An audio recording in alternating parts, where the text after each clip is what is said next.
നമ്മുടെ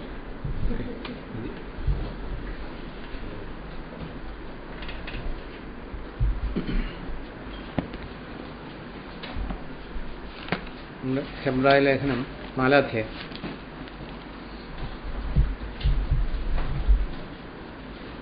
ഹീബ്രൂസ് 4:12 എടുക്കുമ്പോൾ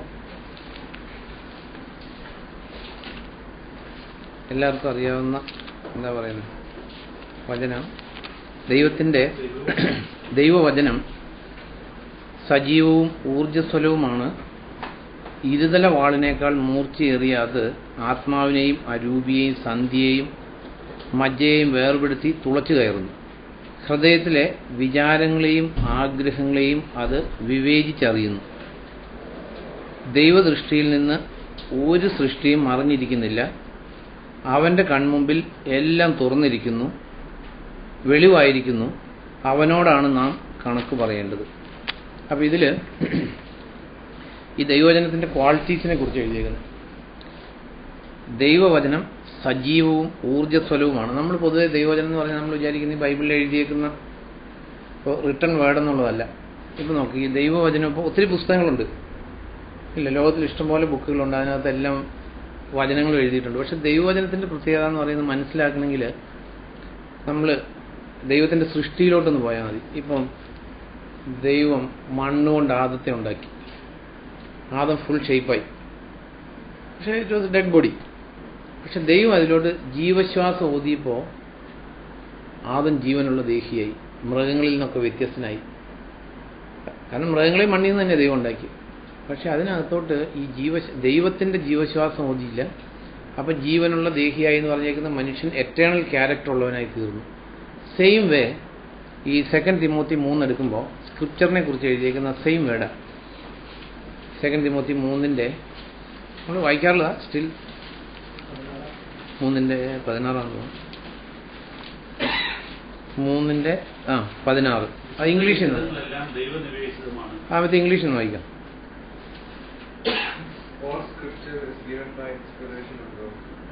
old king James വേർഷനിലാണ് ഇറ്റ് ഈസ് ഗോഡ് ബ്രീത്ത്ഡ് എന്ന്.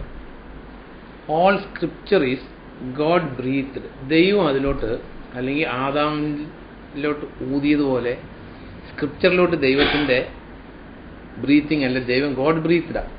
അപ്പോൾ അന്ന് ആ മണ്ണ് കൊണ്ടുള്ള സ്റ്റാച്യു ആയിരുന്ന ആദാം വന്ന പോലത്തെ ഒരു വ്യത്യാസമുള്ളൊരു ബുക്കാണ്, അല്ല ബുക്കെന്നുള്ളതല്ല, അതാണ് word of God. Word of God എന്ന് പറയുന്നത് ഇത് ഗോഡ് ബ്രീത്ത്ഡാണ്. അതുകൊണ്ടാണ് ഈ പറഞ്ഞേക്കുന്നത് ഇറ്റ്സ് ലിവിങ് എന്ന് പറഞ്ഞേക്കുന്നത്. Let's come back to Hebrews 4:12 വരുമ്പോൾ അതുകൊണ്ടാണ് പറഞ്ഞേക്കുന്നത്, സ്ക്രിപ്ചർ എന്താണെന്ന് പറഞ്ഞേക്കുന്നത് ലിവിങ് ആണ്,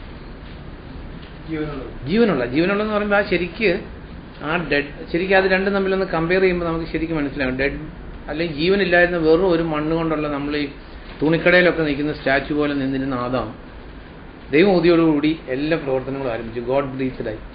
സെയിം വേ ഈ ദൈവത്തിൻ്റെ അല്ലെങ്കിൽ ബൈബിളിലെ ഈ ദൈവവചനം എന്ന് പറഞ്ഞേക്കുന്നത് ഗോഡ് ബ്രീത്ത്ഡാണ്. അപ്പോൾ അന്ന് ആ ആദാമിൽ വന്ന ട്രാൻസ്ഫോർമേഷൻ പോലെയുള്ള ഒരു വ്യത്യാസമുണ്ട് ദൈവത്തിൻ്റെ വചനത്തിന്. അപ്പോൾ ഇത് ജീവനുള്ളതും സജീവവുമാണ്. എന്നിട്ട് ഇത് ചെയ്യുന്ന ചില കാര്യങ്ങളെക്കുറിച്ച് പറഞ്ഞിരിക്കുന്നത്, ഇത് ഇരുതല വായ്ത്തലയുള്ള വാളാണ്. മീൻസ് ഇത് പറയുന്ന ആൾക്കാർ ആർക്കുള്ള മെസ്സേജ് അത്, ഇത് അങ്ങോട്ടും ഇങ്ങോട്ടും ആക്ട് ചെയ്യും.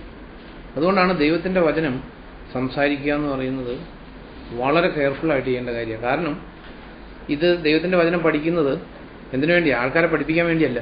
അതാ തിമോത്തിയോസിൽ പറഞ്ഞേക്കുന്നത്. പ്രൈമർലി ഇത് ടു സോഡ് എന്ന് പറയുമ്പോൾ പ്രൈമർലി പറയുന്ന ആളിലോട്ട് ഇത് ആക്ട് ചെയ്യുന്നത്. അപ്പോൾ ഇത് തെറ്റ് തിരുത്താൻ, പഠിപ്പിക്കാൻ. അപ്പോൾ സ്വന്തം ജീവിതത്തിൽ തിരുത്താത്ത ഒരു കാര്യം അങ്ങേ സൈഡിലോട്ട് പറയാൻ റൈറ്റില്ല. ഇരുതല വായ്ത്തലയുള്ള, അല്ല ഇരുവായ്ത്തലയുള്ള വാളാണ്. ദെൻ തെറ്റ് തിരുത്താൻ, പഠിപ്പിക്കാൻ, ശാസിക്കാൻ, അങ്ങനെ ദൈവത്തിൻ്റെ മനുഷ്യൻ അതെ കൊള്ളാവുന്നവനായിട്ട് സകല സൽക്കർമ്മത്തിനും, അങ്ങനെ അതി പറഞ്ഞു, സകല സൽക്കർമ്മത്തിനും കൊള്ളാവുന്നവനായി തീരും. അവൻ പെർഫെക്റ്റ് ആയിട്ട്. കാരണം ഏതൻ തോട്ടത്തിൽ വെച്ച് ഇംപെർഫെക്റ്റായി. ദൈവം സൃഷ്ടിച്ചപ്പോൾ ആദം പെർഫെക്റ്റ് ആയിരുന്നു.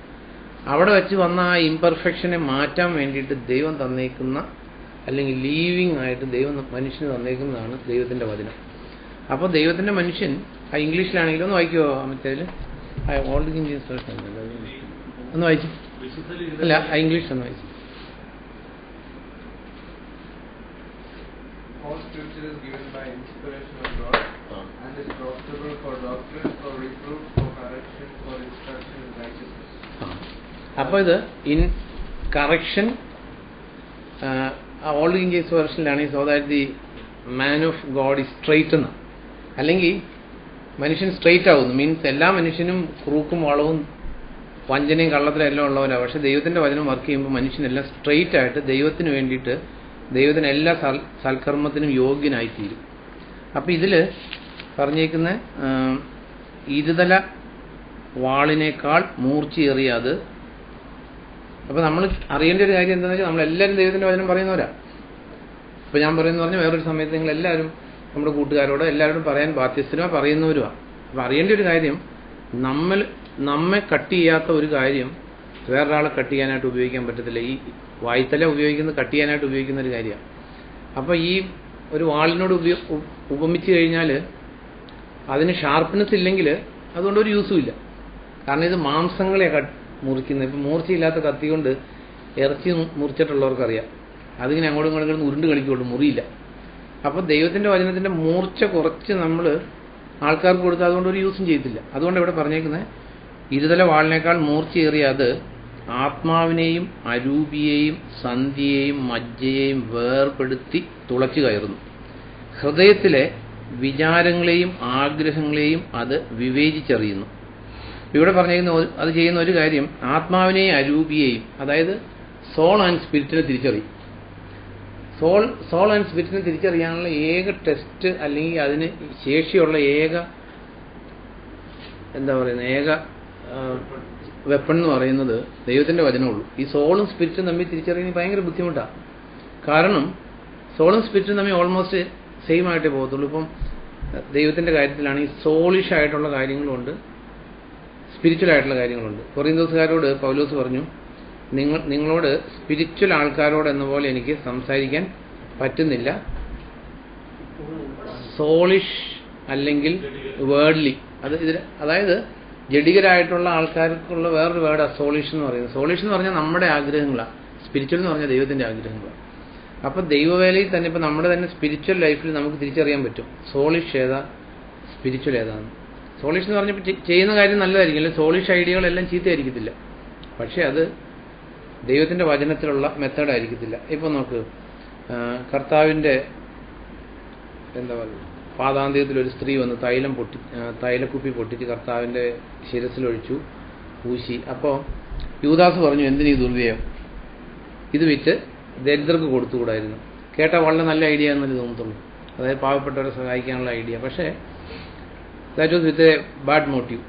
യൂദാസിൻ്റെ ലക്ഷ്യം പാവപ്പെട്ടവരെ സഹായിക്കുക എന്നുള്ളതായിരുന്നില്ല, ഈ പണപ്പെട്ടിയിൽ കുറേയുടെ പൈസ വരിക എന്നുള്ളതായിരുന്നു. അപ്പോൾ അതൊക്കെ കർത്താവ് പറഞ്ഞു അവൾ നല്ലൊരു കാര്യം ചെയ്തിരുന്നു. അപ്പോൾ ഒരു കർത്താവിൻ്റെ ഗ്രേറ്റ്നെസ് അറിയാൻ വയ്യാത്ത ഒരാൾ ഒരു തേർഡ് പേഴ്സൺ നോക്കുകയാണെങ്കിൽ ഒരുപക്ഷെ യൂദാസ് ബെറ്റർ ആയിട്ടുള്ള ആളെന്ന് തോന്നുള്ളൂ.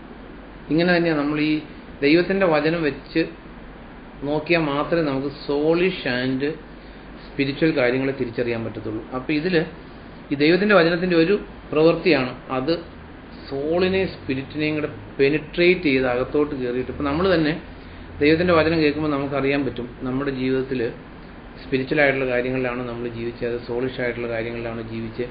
കാരണം ദൈവത്തിൻ്റെ വചനപ്രകാരമുള്ള സ്റ്റാൻഡേർഡ് അനുസരിച്ചാണ്. ഇപ്പോൾ നമ്മൾ ദൈവവേല തന്നെ ചെയ്യുന്ന കാര്യത്തിലാണെങ്കിൽ തന്നെയും കർത്താവ് ഉപയോഗിച്ച മെത്തേഡിലാണോ, അല്ലെങ്കിൽ കർത്താവും അപ്പസ്തോലന്മാരും ചെയ്തതുപോലെയാണോ നമ്മൾ ദൈവവേല ചെയ്തത്. അതുകൊണ്ടാണ് ഒരു സ്ഥലത്ത് പൗലോസ് പറയുക, ഈ തെസ്സലോണിക്ക ലേഖനത്തിൽ, ഫസ്റ്റ് തെസ്സലോണിയൻസിൽ അതിൻ്റെ 1-ാം അധ്യായത്തിൽ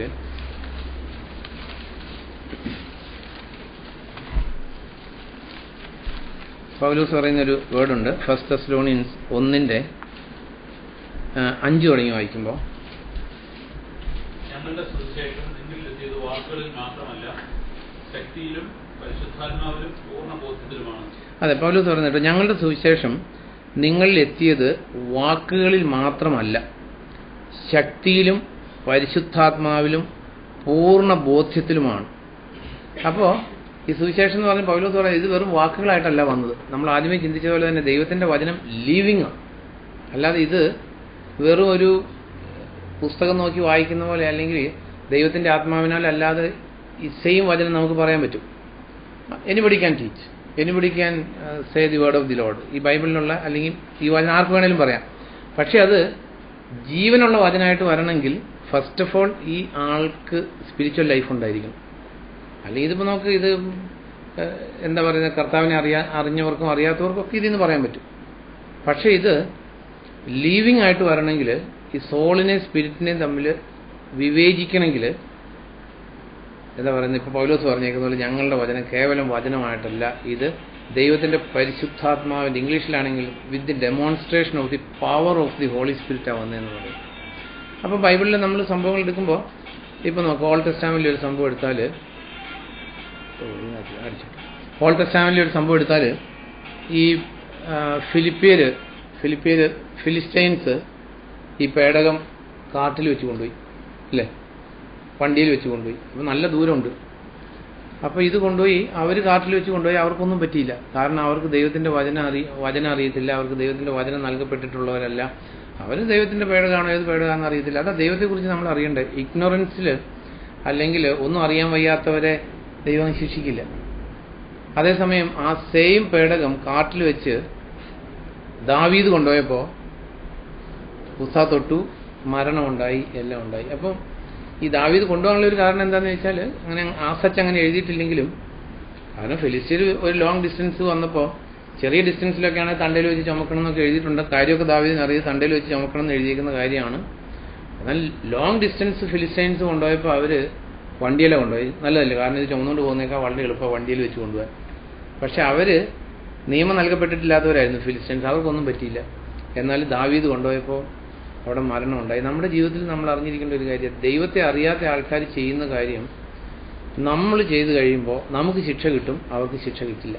കാരണം ഇത് തണ്ടയിൽ വെച്ച് കൊണ്ടുപോകണമെന്ന് എഴുതിയിട്ടുണ്ടായിരുന്നു. സംഖ്യാപുസ്തകം 4 അധ്യായം എടുക്കുമ്പോൾ അതിൻ്റെ 15 വായിക്കുമ്പോൾ,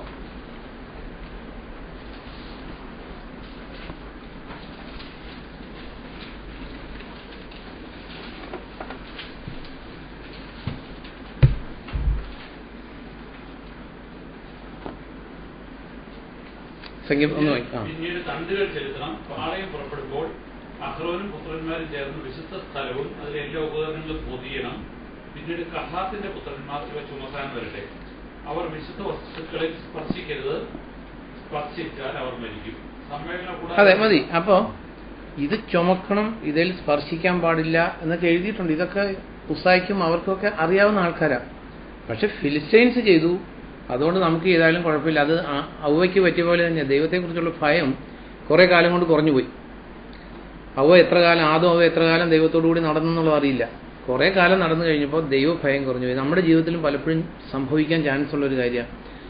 കുറേ കാലം നമ്മൾ രക്ഷിക്കപ്പെട്ടു, കർത്താവിനെയൊക്കെ അറിഞ്ഞു, ദൈവഭയം നഷ്ടപ്പെടും ജീവിതത്തിൽ നിന്ന്.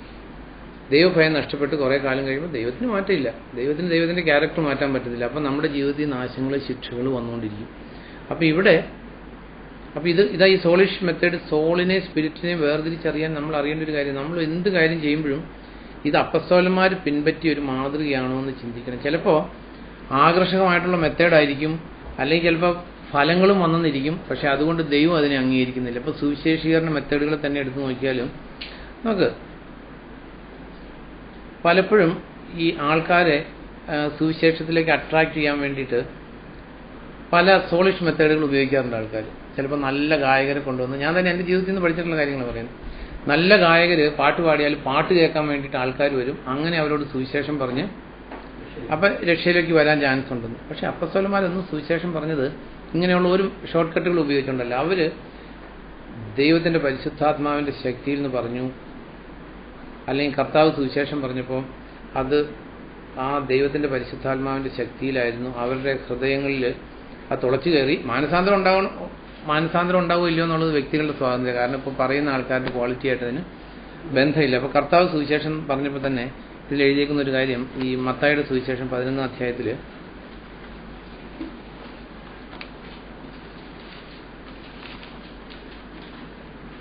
11-ന്റെ 20-ാം സെന്റൻസ് തുടങ്ങി വായിക്കുമ്പോൾ, യേശു തന്റെ മഹാത്ഭുതങ്ങളിൽ മിക്കവയും പ്രവർത്തിച്ച നഗരങ്ങൾ അനുദവിച്ചില്ല. അതുകൊണ്ട് അവൻ അവയെ ശാസിക്കാൻ തുടങ്ങി. കൊറാസീനെ നിനക്ക് ദുരിതം. അപ്പം അതിൽ നമ്മൾ ചിന്തിക്കേണ്ട ഒരു കാര്യമുണ്ട്. യേശു തൻ്റെ മഹാത്ഭുതങ്ങൾ ചെയ്ത പട്ടണങ്ങൾ എന്ത് ചെയ്തില്ല? അനുദപിച്ചില്ല. അതുകൊണ്ട് അവയെ ശാസിക്കാൻ തുടങ്ങി. അപ്പോൾ നമ്മുടെ ജീവിതത്തിൽ നമ്മൾ അറിയേണ്ട ഒരു കാര്യം, നമുക്കൊരു ദൈവാനുഗ്രഹം ദൈവം തരുന്നത്, അല്ലെങ്കിൽ ഒരു രോഗശാന്തി തരുന്നത്, അല്ലെങ്കിൽ ദൈവം നമ്മുടെ ജീവിതത്തിൽ അത്ഭുതകരമായിട്ടുള്ളൊരു കാര്യങ്ങൾ ചെയ്യുന്നത് എന്തിനു വേണ്ടിയാണ്? ഒരു റിപ്പൻറ്റഡ് ലൈഫിലേക്ക് വരാൻ വേണ്ടി. അല്ലെങ്കിൽ റിപ്പൻറ്റഡ് ലൈഫ് എന്ന് പറഞ്ഞാൽ ഗോഡ്ലി ലൈഫ് എന്ന് അതിനർത്ഥമുള്ളൂ. അല്ലാതെ നമ്മൾ കൊലയാളികളായിരുന്നോ വ്യഭിചാരികളായിരുന്നോ അല്ല എന്നൊരർത്ഥമില്ല. റിപ്പൻറ്റഡ് ലൈഫ് എന്ന് പറഞ്ഞാൽ ഗോഡ്ലി ലൈഫ് എന്നേ വാക്കിന് അർത്ഥമുള്ളൂ. അതായത് മോർ ആൻഡ് മോർ ഗോഡ്ലി, രക്ഷിക്കപ്പെട്ട. കാരണം കർത്താവ് തൻ്റെ സുവിശേഷം ആരംഭിച്ചപ്പോൾ കാലം തികഞ്ഞു, മാനസാന്തരപ്പെട്ട് സുവിശേഷത്തെ വിശ്വസിക്കാൻ പറഞ്ഞു. കർത്താവിൻ്റെ അവസാനത്തെ വേർഡുകൾ എന്താ? അതല്ല, ലോകത്തിലല്ല, ബൈബിളിൽ അവസാനം പറഞ്ഞേക്കുന്ന റെവലേഷനിലുള്ള ലെറ്റർ, ചർച്ചസിനുള്ള ലെറ്ററിലും എല്ലാ ചർച്ചിനോടും മാനസാന്തരപ്പെടാനാണ് പറഞ്ഞത് കർത്താവ്. അപ്പം നമ്മുടെ ജീവിതം മാനസാന്തരത്തിൽ തുടങ്ങി മാനസാന്തരത്തിൽ അവസാനിക്കുന്നു. ഇൻ ദി സെൻസ് ഈ കർത്താവിലോട്ട് വന്നപ്പോൾ ഉള്ള മാനസാന്തരം അല്ല, കുറേ കഴിഞ്ഞപ്പോൾ ഉള്ള മാനസാന്തരം. അപ്പോൾ ഈ നമ്മുടെ ജീവിതത്തിൽ നമ്മൾ ചിന്തിക്കുന്ന പോലെ തന്നെ നമ്മുടെ ആ മാനസാന്തരപ്പെടുന്ന ടോപ്പിക്കുകൾക്ക് വ്യത്യാസമുണ്ട്. യോഹന്നാൻ ലേഖനം എഴുതിയപ്പോൾ 1 യോഹന്നാൻ 1 അധ്യായത്തിൽ അതിൽ യോഹന്നാൻ പറഞ്ഞേക്കുന്നത് നമ്മിൽ പാപമില്ല എന്ന് പറഞ്ഞാൽ നാം കള്ളം പറയുന്നു എന്ന് പറഞ്ഞേക്കുന്നത് നമ്മൾ രക്ഷിക്കപ്പെടുമ്പോൾ വരുമ്പോൾ നമ്മുടെ ജീവിതത്തിലുള്ള പാപത്തെക്കുറിച്ചല്ല ഉദ്ദേശിക്കുന്നത്. 1 യോഹന്നാൻ 1 അധ്യായത്തിൽ അതിൻ്റെ 5 തുടങ്ങി വായിക്കുമ്പോൾ ദൈവം വെളിച്ചമാണെന്നും അവനിലൊട്ടും ഇരുട്ടില്ലെന്നുമുള്ള സന്ദേശമാണ് ഞങ്ങൾ അവനിൽ നിന്ന് കേട്ടതും നിങ്ങളോട് പ്രഖ്യാപിക്കുന്നതും. അവന്റെ കൂട്ടായ്മയിലാണെന്ന് പറയുകയും അതേസമയം ഇരുട്ടിൽ നടക്കുകയും ചെയ്യുന്നെങ്കിൽ നാം അസത്യം പറയുകയാണ്, സത്യത്തിന് ഒത്തവണ്ണം ജീവിക്കുന്നുമില്ല. അവൻ വെളിച്ചത്തിലായിരിക്കുന്നത് പോലെ നാം വെളിച്ചത്തിൽ നടക്കുന്നെങ്കിൽ നമുക്ക് അന്യോന്യം കൂട്ടായ്മയുണ്ട്. മതി. അപ്പം ഇവിടെ പറഞ്ഞേക്കുന്ന ഒരു കാര്യം, അതായത് യോഹന്നാൻ പറയുവാണ്, യോഹന്നാൻ കർത്താവിൻ്റെ കൂടെ നടന്നിട്ട്, അത് ആ ലേഖനം വളരെ ഹൃദയസ്പർശിയാണ്. ആദ്യം മുതലുള്ളതും ഞങ്ങൾ കണ്ടതും ഞങ്ങൾ കേട്ടതും ഞങ്ങൾ സ്പർശിച്ചതുമായ ജീവന്റെ വചനത്തെക്കുറിച്ചാണ് ഞങ്ങൾ നിങ്ങളോട് പറയുന്നത്. എന്നിട്ട് പറയുകയാണ്, ഞങ്ങളുടെ കൂട്ടായ്മ പിതാവിനോടും അവൻ്റെ പുത്രനായ യേശുക്രിസ്തുവിനോടുമാണ്. എന്നിട്ട് അതിൻ്റെ 5ാം സെന്റൻസിൽ പറയുക, ദൈവം വെളിച്ചമാണെന്നും അവനിൽ ഒട്ടും ഇരുട്ടില്ലെന്നുമുള്ള സന്ദേശമാണ് ഞങ്ങൾ അവനിൽ നിന്ന് കേട്ടതും നിങ്ങളോട് പ്രഖ്യാപിക്കുന്നത്. അപ്പോൾ എന്നിട്ടൊരു കാര്യം പറയും, നോക്ക്, നമ്മളിപ്പോൾ ക്രിസ്ത്യ ജീവിതത്തിൽ പല വർഷങ്ങളായിട്ടുള്ള ആൾക്കാരുണ്ട്. പല കൂട്ടായ്മകളും തുടങ്ങി കഴിഞ്ഞാൽ 1 വർഷം 2 വർഷം 3 വർഷമാകുമ്പോൾ നോർമലി സംഭവിക്കുന്നത് എന്തായിരിക്കും? സ്പ്ലിറ്റ്, 2 ആവും. ആ 2 പിന്നെ 4 ആവും. പിന്നെ കുറേ കഴിയുമ്പോൾ അതിൽ പല കൂട്ടായ്മകളും ഇല്ലാതാവും. അപ്പോൾ ഇവിടെ എന്തുകൊണ്ട് കൂട്ടായ്മ ഇങ്ങനെ സ്പ്ലിറ്റായി പിരിഞ്ഞു പോകുന്നു വ്യക്തമായിട്ട് യോഹന്നാൻ എഴുതിയിട്ടുണ്ട്. എന്തുകൊണ്ടാണ് പിരിയുന്നത്? ഇത് എഴുതിയേക്കുന്ന റീസൺ എഴുതിയിട്ടുണ്ട്. അവൻ്റെ കൂട്ടായ്മയിലാണെന്ന് പറയുകയും അതേസമയം ഇരുട്ടിൽ നടക്കുകയും ചെയ്യുന്നെങ്കിൽ നാം അസത്യം പറയുകയാണ്, സത്യത്തിനൊത്തവണ്ണം ജീവിക്കുന്നില്ല.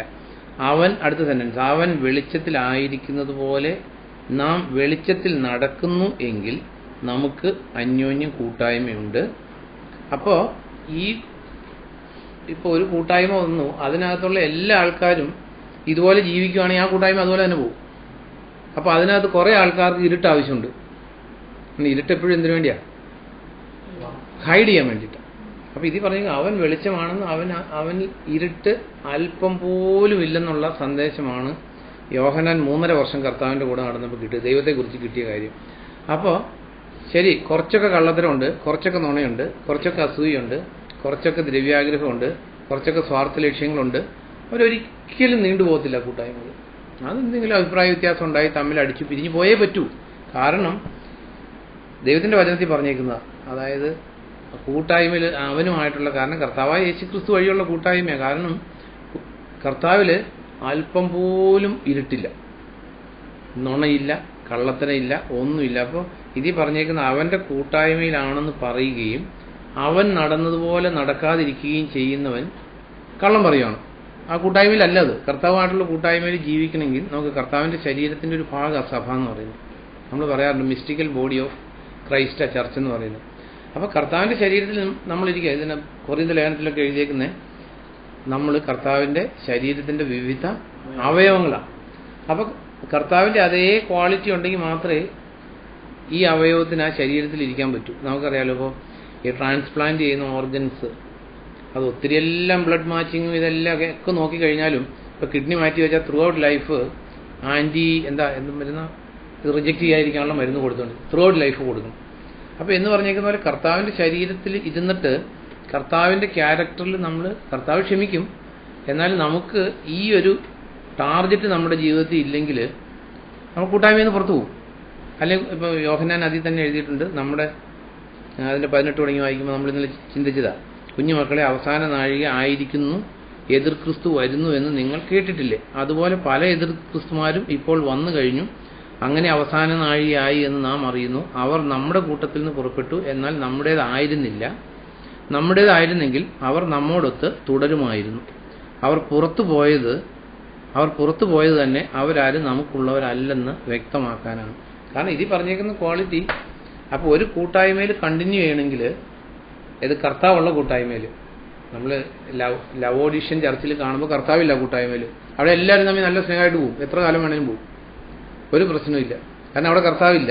അല്ലെങ്കിൽ ഇരുട്ട് ലേശം പോലും ഇല്ലാത്ത വെളിച്ചം തന്നെയായിട്ടുള്ള കർത്താവ് ഇല്ലാത്തടുത്ത് എല്ലാ ഇരുട്ടിലുള്ളവരും തമ്മിൽ ഒന്നിച്ചു പോകും. നമുക്ക് അപ്പസ്തലനായ പത്രോസിന്റെ സഭയിൽ അനന്യാസും സഫീറയും വന്നു ഇരുട്ടുമായിട്ട്, ഇമ്മീഡിയറ്റ്ലി അവർ പുറത്തുപോയി. അതേസമയം നമ്മൾ കൊറിന്ത് സഭയിൽ എങ്ങനെയാണ് കാണുന്നത്? കൊറിന്ത് സഭയിൽ വ്യഭിചാരം ചെയ്യുന്നവരുണ്ട്, എന്താ പറയുന്നത്, അല്ല ഡിവിഷൻ. അപ്പം ഡിവിഷനുണ്ട്, കാരണം അവിടെ ഈ ഇരുട്ട് കയറിയിട്ടുണ്ട്. ഇരുട്ട് കയറിയേക്കുമ്പോൾ അതവിടെ പറഞ്ഞിരിക്കുന്നത് നമുക്ക് കൂട്ടായ്മയിൽ തുടരണമെങ്കിലുള്ള ക്വാളിറ്റി 0% ലൈ, 0% സെൽഫിഷ്നെസ്, ഒന്നുമില്ല. ഇരുട്ട് അല്പമെങ്കിലും ഉണ്ടെങ്കിൽ കൂട്ടായ്മയിൽ നിന്ന്, അപ്പോൾ കൂട്ടായ്മയിലുള്ള എല്ലാവരും അങ്ങനെയാണെങ്കിൽ കൂട്ടായ്മ അങ്ങനെ തന്നെ പോകും, ഒരു പ്രശ്നമില്ല. ഇപ്പോൾ കൊറിന്ത് സഭ പിരിഞ്ഞു പോയിട്ടില്ല. നമ്മൾ കാണുമ്പോൾ അവിടെ ഡിവിഷനുണ്ട്, അവിടെ എന്താ പറയുന്നത്, കൃപാവരങ്ങളുണ്ട്. അതിൻ്റെ കൂടെ എന്തുണ്ട്? നമ്മൾ ആദ്യം ചിന്തിച്ച പോലെ തന്നെ ഉസാ പേടകത്തിൽ തൊട്ട പോലെ തന്നെ മരണമുണ്ട്. അവിടെ പലരും മരിച്ചുപോയി ആ സഭയിൽ, ഇല്ലേ? നമ്മളതല്ലേ വായിക്കുന്നത്? കൊറിന്ത് സഭയിൽ പലരും മരിച്ചുപോയി. അപ്പോൾ 2 കൊരിന്ത്യർ 13-12 അധ്യായം എടുക്കുമ്പോൾ ആ സഭയുടെ നമ്മൾ ആദ്യം ചിന്തിച്ച കാര്യം മറക്കരുത്. അതായത് അവൻ്റെ കൂട്ടായ്മയിലാണെന്ന് പറയുകയും ഇരുട്ടിൽ നടക്കുകയും ചെയ്യുന്നുവെങ്കിൽ കൂട്ടായ്മയിൽ യൂണിറ്റി ഉണ്ടാകത്തില്ല, അല്ലെ കൂട്ടായ്മയിൽ തുടരാൻ പറ്റത്തില്ല. യോഹന്നാൻ അവിടെ എഴുതിയേക്കാണ്, തുടർന്ന് എഴുതിയേക്കും. അവർ കൂട്ടായ്മയിൽ നിന്ന് പുറത്തുപോയി. അതേസമയം കുറച്ചൊക്കെ നുണ പറയാതെയൊക്കെ ജീവിക്കാൻ പറ്റുമോ, അല്ലെങ്കിൽ കുറച്ചൊക്കെ കള്ളത്തിലില്ലാതെ ജീവിക്കാൻ പറ്റുമോ, കുറച്ചൊക്കെ അസൂയില്ലാതെ ജീവിക്കാൻ പറ്റുമോ എന്ന് പറയുന്ന ഒരു സഭയിലാണെങ്കിൽ അവരെല്ലാവരോടും യൂണിറ്റി ആയിട്ടിരിക്കും. ഇപ്പം യോഹന്നാൻ പറയുകയാണ് അവർ കൂട്ടായ്മയിൽ നിന്ന് പുറത്തുപോയി. 2 കൊരിന്ത്യർ 12 പത്രോസ് ആ സഭയെക്കുറിച്ച്, പത്രോസ് അല്ല, പൗലോസിനുണ്ടായിരുന്ന കൺസേൺ അതിൻ്റെ 20 തുടങ്ങി വായിക്കുമ്പോൾ, 2 കൊരിന്ത്യർ 12:20 തുടങ്ങി വായിക്കുമ്പോൾ, അവിടെ വരുമ്പോൾ ഞാൻ ആഗ്രഹിക്കുന്നത് പോലെ ആയിരിക്കുമോ ഞാൻ നിങ്ങളെ കാണുക എന്നും, നിങ്ങൾ ആഗ്രഹിക്കുന്നത് പോലെ ആയിരിക്കുമോ നിങ്ങൾ എന്നെ കാണുക എന്നും ഞാൻ ഭയപ്പെടുന്നു. കലഹവും അസൂയയും ശോകവും സ്വാർത്ഥതയും പരദൂഷണവും കുശുകുശുക്കും വഞ്ചനയും ക്രമക്കേടും ഉണ്ടായിരിക്കുമോ എന്നാണ് എന്റെ ഭയം. ഞാൻ വീണ്ടും വരുമ്പോൾ എന്റെ ദൈവം നിങ്ങളുടെ മുമ്പാകെ എന്നെ നിസ്സാരനാക്കുമോ എന്ന് ഞാൻ ഭയപ്പെടുന്നു. അശുദ്ധത, വ്യഭിചാരം, ഭോഗാസക്തി എന്നിവയിൽ മുഴുകി പാപം ചെയ്തിട്ട് അനുദപിക്കാത്ത അനേകരെ കുറിച്ച് വിലപിക്കേണ്ടി വരുമോ എന്നാണ് എന്റെ ഭയം. നമുക്ക് അപ്പസ്തലനായ പൗലോസ് സ്ഥാപിച്ച ഒരു ക്രിസ്തീയ സഭയെക്കുറിച്ച് പൗലോസിന് ആ സഭയെക്കുറിച്ചുള്ള കൺസേൺ എന്താണെന്ന്, റോമ സഭയെക്കുറിച്ച് കൺസേൺ ഇല്ല, എഫേസി സഭയെക്കുറിച്ച് കൺസേൺ ഇല്ല, കൊളോസി സഭയെക്കുറിച്ച് കൺസേൺ ഇല്ല. നോക്ക്, അപ്പോൾ ഈ സഭയിലുള്ള ആൾക്കാരെ കുറിച്ച് നമ്മളതിന് 1 കൊരിന്ത്യർ 2 കൊരിന്ത്യർ വായിക്കുമ്പോൾ ആ സഭയിലെ ആൾക്കാരെ കുറിച്ച് നമുക്കൊരു പിക്ചർ കിട്ടുന്നുണ്ട്. ഒരാൾ അപ്പൻ്റെ അമ്മയെ സ്വന്തമാക്കി വെച്ചിരിക്കുന്ന വ്യഭിചാരം ചെയ്യുന്ന ഒരാൾ. അപ്പൻ്റെ അമ്മ എന്ന് പറയുമ്പോൾ അന്ന് പല ഭാര്യമാരുള്ള, അപ്പൻ്റെ ഭാര്യ, പല ഭാര്യമാരുള്ള അപ്പന്മാർ കാണും, അല്ലെങ്കിൽ അങ്ങനെയായിരിക്കും. അപ്പോൾ ഇരുട്ടിൽ നടക്കുന്ന ഒരു സഭയിൽ, ആ സഭയെക്കുറിച്ച് പൗലോസ് പറയും, ഞാൻ നിങ്ങളുടെ അടുക്കൽ വരുമ്പോൾ എന്നെ ദൈവം നിസ്സാരനാക്കുമോ. അപ്പം നമ്മൾ അറിയേണ്ട ഒരു കാര്യം, ഒരു സഭയിൽ വരുന്ന ആൾക്കാരുടെ സ്പിരിച്വൽ സ്റ്റാറ്റസ് അല്ലെങ്കിൽ സ്പിരിച്വൽ കണ്ടീഷനിങ് വളരെ മോശമാണെങ്കിൽ it is an insult to the teachers of the church. ആ സഭയെ നടത്തുന്നവർ ദുഃഖിക്കേണ്ട ഒരു കാര്യമാണ്. കാരണം ഒന്നുകിൽ അവർ കറക്റ്റായിട്ട് പഠിപ്പിച്ചിട്ടില്ല, അല്ലെങ്കിൽ ആൾക്കാർ മാനസാന്തരപ്പെട്ടിട്ടില്ല. എങ്ങനെയും അവിടെ പ്രശ്നമുണ്ട്. കാരണം യോഹന്നാന്റെ സഭയിൽ നമ്മൾ കാണുന്ന, 1 യോഹന്നാനിൽ കാണുന്ന, അവർ സഭയിൽ നിന്ന് പോയി. കാരണം അന്തിക്രിസ്തുവിന്റെ ആത്മാവിനെ അവിടെ ടോളറേറ്റ് ചെയ്തില്ല.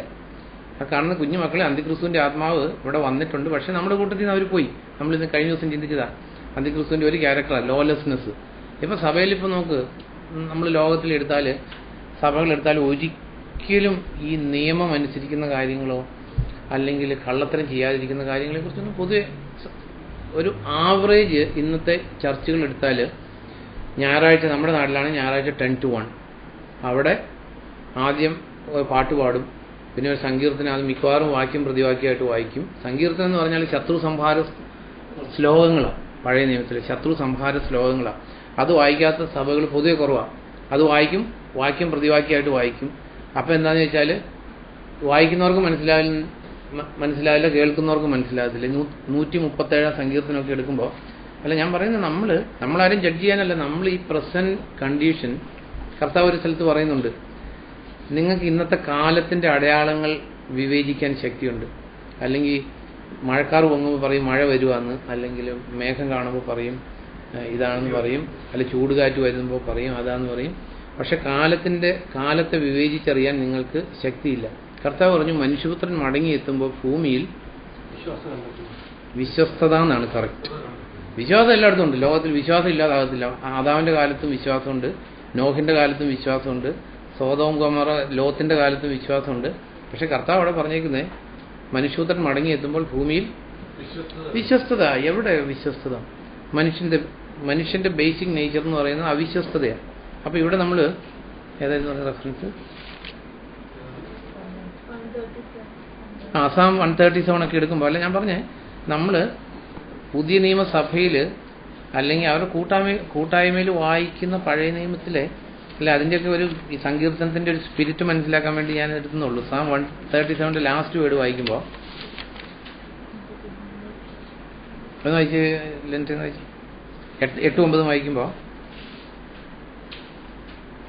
നാശം അടുത്തിരിക്കുന്ന ബാബേൽ പുത്രിയെ, നീ ഞങ്ങളോട് ചെയ്തതുപോലെ നിന്നോട് ചെയ്യുന്നവൻ ഭാഗ്യവാൻ. അപ്പൊ അതില് ഇതൊക്കെ നമുക്ക് ക്രിസ്തീയ സഭയിൽ വായിക്കുന്ന സങ്കീർത്തനം മീൻസ് സങ്കീർത്തനം. ഇപ്പൊ പഴയ നിയമത്തിൽ പല കാര്യങ്ങളും നമ്മൾ വായിക്കുന്നുണ്ടല്ലോ. ഇപ്പൊ ഇസ്രായേൽക്കാർ ദാവീദൊക്കെ കൊന്നൊടുക്കിയിട്ടുള്ള ശത്രുക്കൾക്ക് ഒരു കണക്കുമില്ല.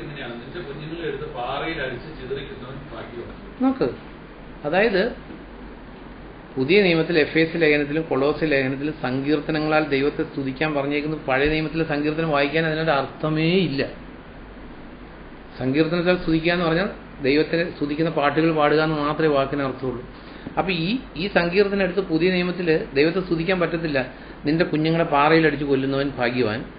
അല്ലെങ്കിൽ 8ാം സെന്റൻസിൽ വിനാശത്തിന് വിധിക്കപ്പെട്ടിരിക്കുന്ന ബാബിലോൺ പുത്രി, നീ ഞങ്ങളോട് ചെയ്തത് നിന്നോട് ചെയ്ത് പകരം വീട്ടുന്നവൻ ഭാഗ്യവാൻ. കർത്താവ് പറഞ്ഞു ഇടതുകരണത്ത് അടിക്കുന്നവന് വലതുകരണം കാണിച്ചു കൊടുക്കണം, നിന്റെ ശത്രുവിനെ സ്നേഹിക്കുക, നീ പ്രതികാരം ചെയ്യരുത്, നീ മനസ്സിലൊന്നും പകയോടുകൂടി വെക്കരുത്.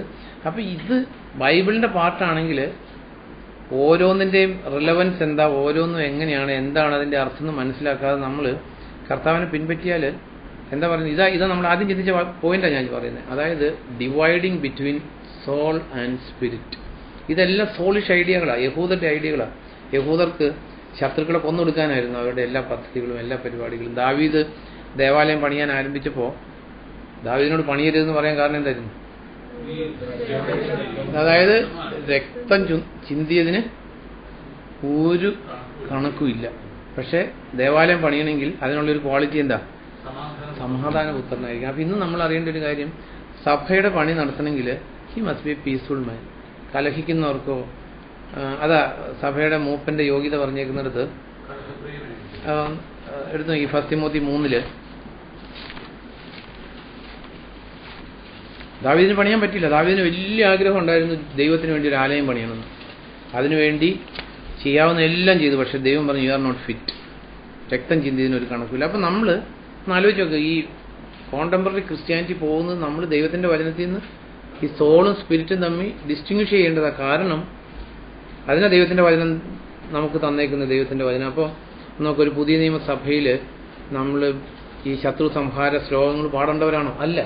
എന്നാൽ നമുക്ക് ഒത്തിരി സ്പിരിച്വലി എഡിഫൈങ് ആയിട്ടുള്ള ഒത്തിരി സങ്കീർത്തനങ്ങളുണ്ട്, ഒത്തിരി പ്രിൻസിപ്പിൾസ് ഉണ്ട്. അതെല്ലാം നമ്മൾ എന്താ പറയുന്നത് വായിക്കും, അതിൽ നിന്ന് ഇൻസ്പിറേഷൻ എടുക്കുകയും ചെയ്യണം. നോക്ക്, ഇപ്പം 103 സങ്കീർത്തനം എടുത്താൽ എന്താ പറയുന്നത്, നിന്റെ ആത്മാവായി കർത്താവിനെ സ്തുതിക്കുക, വാഴ്ത്തുക, ചെയ്ത ഉപകാരങ്ങളൊന്നും മറക്കരുത്. ഇത് നമ്മളെ സംബന്ധിച്ച് എല്ലാം ആപ്ലിക്കബിൾ ആയിട്ടുള്ള കാര്യമാണ്. അപ്പം ഈ 1 തിമോത്തിയിൽ ഞാൻ പറഞ്ഞത് സമാധാനം സ്ഥാനം കാക്ഷിക്കുന്നെങ്കിൽ ശ്രേഷ്ഠമായ ജോലിയാണ് ആഗ്രഹിക്കുന്നതെന്ന് ചൊല്ല സത്യമാണ്. മേലന്വേഷകൻ ആരോപണങ്ങൾ മുഴുവൻ വായിക്കുന്നില്ല, 3 സെന്റൻസ് വായിച്ചു. അയാൾ മദ്യപനോ അക്രമാസക്തനോ ആയിരിക്കരുത്, സൗമ്യനായിരിക്കണം, വഴക്കാളിയോ ദ്രവ്യാഗ്രഹിയോ ആയിരിക്കരുത്. അതെ, അതിൽ പറഞ്ഞേക്കുന്ന ഒരു കാര്യം. അപ്പം നോക്ക്, ഒരു വഴക്കാളിയായിട്ടുള്ള ഒരാളെ ദൈവത്തിന്റെ സഭ പണിയാനായിട്ട് ദൈവം ഒരിക്കലും ഉപയോഗിക്കത്തില്ല. അതേ സഭയിൽ വരുമ്പോൾ സമാധാനപ്രിയനായാൽ മതി. വീട്ടിൽ ചെല്ലുമ്പോഴേ റിയൽ ആയിട്ടുള്ള നേച്ചർ അറിയാൻ പറ്റത്തുള്ളൂ. വീട്ടിൽ പിള്ളേരോടും ഭാര്യയോടും എല്ലാം കലഹിക്കുകയും വഴക്കുണ്ടാക്കുകയും ചെയ്യുന്ന ഒരാൾ, ആ ആളെ ദൈവം ഉപയോഗിക്കില്ല. കാരണം ദാവീദിനെ ഉപയോഗിച്ചില്ല ദൈവം. ദാവീദ് ചീത്ത ആളായിട്ടല്ല, പക്ഷേ രക്തം ചിന്തി. അതുകൊണ്ട് പുതിയ നിയമസഭയുടെ പണിയിൽ അല്ലെ അതിനകത്തൊരു ശുശ്രൂഷ ചെയ്യാനുള്ള യോഗ്യതയെക്കുറിച്ച് കർത്താവ് പറഞ്ഞപ്പോൾ പ്രത്യേകമായിട്ട് പറഞ്ഞു, വഴക്കാളി ആയിരിക്കരുത്, ദ്രവ്യാഗ്രഹി ആയിരിക്കരുത്, തൻ്റെ കുടുംബകാര്യങ്ങൾ ഭംഗിയായി നിർവഹിക്കുന്നവനായിരിക്കണം. അപ്പോൾ നമ്മൾ ചിന്തിച്ച പോയിന്റ് ദൈവവചനം ചെയ്യുന്ന സർവീസുകളാണ്. അത് dividing the soul and spirit. അപ്പം നമ്മൾ ദൈവത്തിൻ്റെ വചനം വായിച്ചിട്ട്, കാരണം ദൈവത്തിൻ്റെ വചനം തന്നേക്കുന്നതിൻ്റെ ഒരു പർപ്പസാണ് ഇത്. ഇരുവായ്ത്തല വാളാണ്.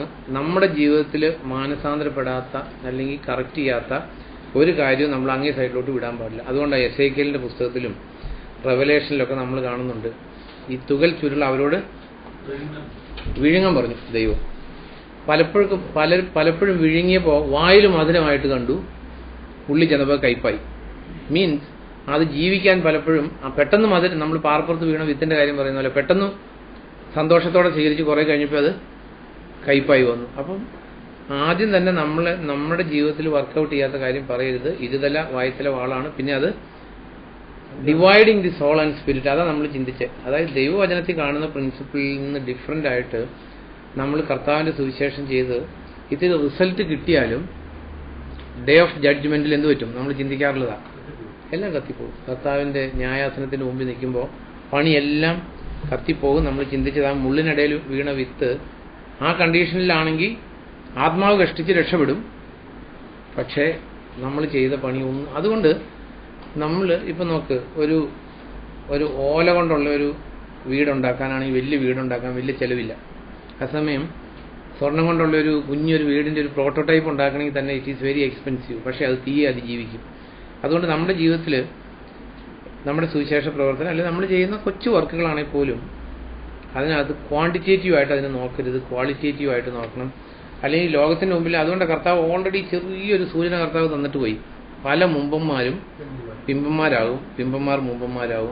അതുകൊണ്ട് നമ്മൾ മനുഷ്യൻ്റെ മുമ്പിൽ how big a work you have done എന്നുള്ളത് ഇറ്റ് ഈസ് ടോട്ടലി ഇമ്മെറ്റീരിയൽ. അല്ല, മനുഷ്യനെപ്പോഴും ഈ പുറമെ കാണുന്ന വലിപ്പം മാത്രമേ നോക്കത്തുള്ളൂ. പക്ഷെ തീ കത്തിപ്പോകുന്ന പണി നമ്മൾ ചെയ്യരുത്. അതാണ് നമ്മൾ ദൈവത്തിൻ്റെ വചനത്തിൽ നിന്ന് പഠിക്കേണ്ട കാര്യം. ഇത് സോളിനെയും സ്പിരിറ്റിനെയും ഡിവൈഡ് ചെയ്യും. എന്നിട്ട് ആഴത്തിലോട്ട് പതിഞ്ഞ് ഇറങ്ങിയിട്ട് ഹൃദയ വിചാരങ്ങൾ പുറത്തു കൊണ്ടുവരും. അപ്പോൾ നമുക്ക് തന്നെ നമ്മളെ ജഡ്ജ് ചെയ്യാൻ പറ്റും. നമ്മുടെ പല വിചാരങ്ങളും സോളിഷ് ആയിരുന്നോ ആദ്യം സ്പിരിച്വൽ ആയിരുന്നോ എന്ന് നമുക്ക് ഡിവൈഡ് ചെയ്യാൻ പറ്റും. എന്നിട്ട് അവിടെ അത് കഴിഞ്ഞിട്ട് പെട്ടെന്ന് പറയുന്ന കാര്യം എന്താ, ഈ ദൈവത്തോടാണ് നമ്മൾ കണക്ക് പറയേണ്ടത്, വേറെ ഒരു മനുഷ്യരോടും അല്ല. നമ്മൾ ദൈവത്തിൻ്റെ മുമ്പിൽ കണക്ക് പറയേണ്ടത്. നമ്മൾ ചെയ്യുന്ന കാര്യം അത് അതെ, ഒന്നും മറിഞ്ഞിരിക്കില്ല, ഒന്നും നമുക്ക് മറച്ചു വയ്ക്കാൻ പറ്റത്തില്ല. നമ്മുടെ ഹൃദയത്തിൽ ഇപ്പോൾ യൂദാസ് പറഞ്ഞ പോലെ തന്നെ നമ്മളും പലപ്പോഴും ഞാൻ പറഞ്ഞിട്ടുണ്ട് പലപ്പോഴും അങ്ങനെ. അതുകൊണ്ടാണ് എനിക്കറിയാവുന്നത്. അതായത് ഇത് വിറ്റ് ദരിദ്രർക്ക് സെയിം കാര്യമല്ല, വിറ്റ് ദരിദ്രർക്ക് കൊടുത്താൽ നല്ലതെന്ന് പറഞ്ഞേക്കുന്ന പോലെ തന്നെ ഇപ്പോൾ ദൈവത്തിൻ്റെ കാര്യത്തിലാണെങ്കിൽ പോലും ശരിക്കും 100% സത്യമല്ലാത്ത അല്ലെങ്കിൽ 100% വെളിച്ചമല്ലാത്ത പല കാര്യങ്ങളും പലപ്പോഴും സംസാരിക്കാൻ ഇടയായിട്ടുണ്ട്. പക്ഷെ ഞാൻ അതിനെക്കുറിച്ച് വളരെ ദുഃഖിക്കുന്നു, മാനസാന്തരപ്പെടുന്നു. കാരണം ദൈവദൃഷ്ടിയിൽ നിന്ന് ഒന്നും മറിഞ്ഞിരിക്കില്ല. നമ്മൾ സാധാരണ പറയാറുള്ള പോലെയാണ് നമ്മുടെ ജീവിതത്തിൽ. അതാണ് ഈ സോളിഷ് ആണോ നമ്മൾ സ്പിരിച്വൽ ആണോ എന്ന് അറിയുന്നത്. ഇപ്പം നമ്മുടെ വീട്ടിൽ നമ്മൾ ചിന്തിക്കാറില്ല, ഒരു ഗസ്റ്റ് വന്നാൽ നമ്മുടെ ട്രഡീഷൻ അനുസരിച്ച് ഞങ്ങൾ പറയും ഇന്ന് പോകണ്ടെന്ന് പറയും. പോകണ്ടെന്ന് ആഗ്രഹിച്ചിട്ടൊന്നുമല്ല. പലപ്പോഴും ഒരു ഗസ്റ്റിനെ എൻ്റർടൈൻ ചെയ്യണമെങ്കിൽ കുറേ ബുദ്ധിമുട്ടുണ്ട് ഇല്ലേ. നമ്മുടെ ആ നോർമൽ ലൈഫ് പാറ്റേണിനൊക്കെ കുറച്ച് ബുദ്ധിമുട്ടുകളൊക്കെ വരുത്തേണ്ടി വരും. അല്ലെ ഫുഡ് ക്രമത്തിന് മാറ്റം വരുത്തേണ്ടി വരും. അല്ലെങ്കിൽ ചിലപ്പോൾ നമ്മുടെ വീട്ടിലെ പിള്ളേർക്കുള്ളതെല്ലാം ഉണ്ടാക്കി വെച്ച് കഴിയുമ്പോഴായിരിക്കും ഗസ്റ്റ് വരുന്നത്. അപ്പോൾ ഗസ്റ്റ് താമസിക്കുകയാണെങ്കിൽ വീണ്ടും ഉണ്ടാക്കേണ്ടി വരും. അപ്പോൾ അതുകൊണ്ട് സാധാരണ എല്ലാവരും അങ്ങ് പറയും ഇന്ന് പോകണ്ടെന്ന് വെറുതെ പറയും. പക്ഷേ പോയാൽ കൊള്ളാമെന്ന് ചെറിയൊരു ആഗ്രഹം ഉള്ളിലുണ്ടായിരിക്കും. അപ്പോൾ ഇങ്ങനെയുള്ളതെല്ലാം അപ്പോൾ നമ്മൾ ഒരു സോളിഷ് ആയിട്ടുള്ള ഒരു ക്രിസ്ത്യാനിയാണെങ്കിൽ അതുപോലെ തന്നെ പറയും. അത് സ്പിരിച്വൽ ആണെങ്കിൽ പറയുന്നതിന് മുമ്പ് ആലോചിക്കും, ഞാനിത് സ്നേഹത്തിൽ നിന്ന് എനിക്ക് പറയാൻ പറ്റുമോ ഇന്ന് പോകണ്ടെന്ന്. സ്നേഹത്തിൽ നിന്ന് പറയാൻ പറ്റില്ലെങ്കിൽ ബെറ്റർ ടു കീപ് ക്വയറ്റ്. അത് മുഖാന്തരമുള്ള സ്നേഹവും ബന്ധവും വേണ്ടാന്ന് വെച്ചാൽ മതി. എന്നാൽ സ്നേഹിക്കുന്നവരെ കൂടെ കൂട്ടാൻ എപ്പോഴും നമ്മൾ ആഗ്രഹിക്കും. ഹൃദയത്തിൽ നിന്ന് സ്നേഹിക്കുന്നുണ്ടെങ്കിൽ ആ ആൾക്കാർ പോകാതിരിക്കുന്നതായിരിക്കും ആഗ്രഹം, പോകരുതെന്നായിരിക്കും ആഗ്രഹം. അപ്പം നമ്മൾ ഇതാണ് dividing the soul and spirit. അപ്പം നമ്മുടെ ജീവിതത്തിൽ നമ്മൾ ചിന്തിച്ചാൽ മതി, നമ്മളൊരാളോട് ഭക്ഷണം കഴിച്ചിട്ട് പോകാവുള്ളൂ എന്ന് പറയുമ്പോൾ റിയലി അങ്ങനെയാണോ ആഗ്രഹിക്കുന്നത്? സ്നേഹത്തിൽ നിന്നാണോ? ഞാൻ കഴിച്ചില്ലെങ്കിലും ഈ വന്നേക്കുന്ന ആൾക്ക് കൊടുക്കണമെന്ന് റിയലി ആഗ്രഹമുണ്ടോ? ഇല്ലെങ്കിൽ മിണ്ടരുത്. മിണ്ടാതിരിക്കാൻ നഷ്ടമൊന്നുമില്ല. പക്ഷെ മിണ്ടാതിരിക്കാൻ നമുക്ക് നഷ്ടം എന്താണെന്ന് ചോദിച്ചാൽ അപ്പോൾ നമ്മളൊരു സ്നേഹമുള്ള ആളാണെന്ന് പലപ്പോഴും തോന്നില്ല എന്ന് തോന്നും. അതുകൊണ്ട് സ്നേഹം കാണിക്കാൻ വേണ്ടി കാപട്യമായിട്ട് സംസാരിക്കും. ഇതിലൊക്കെ നമ്മൾ സോളിഷാണോ സ്പിരിച്വലാണോ എന്ന് അറിയുന്നത്. അല്ലെങ്കിൽ പലപ്പോഴും നമ്മൾ പലതും വാഗ്ദാനം ചെയ്യുന്നത് പലതും ഹൃദയത്തിൽ നിന്നായിരിക്കില്ല. കൊടുക്കാമെന്ന് പറയുന്നത് അല്ലെങ്കിൽ ആഗ്രഹിച്ചിട്ടായിരിക്കത്തില്ല, വേണ്ടാന്ന് പറയും എന്നുള്ള പ്രതീക്ഷയിലായിരിക്കും പലപ്പോഴും കൊടുക്കാമെന്ന് പറയുന്നത്. ഇങ്ങനെയൊക്കെ ഒത്തിരി കാര്യങ്ങൾ ദൈവത്തിൻ്റെ വചനത്തിൻ്റെ വെളിച്ചത്തിൽ നമുക്കറിയാൻ പറ്റും. അതുകൊണ്ടാണ് ഈ 51 സങ്കീർത്തനത്തിൽ 6ാമത്തെ സെന്റൻസിൽ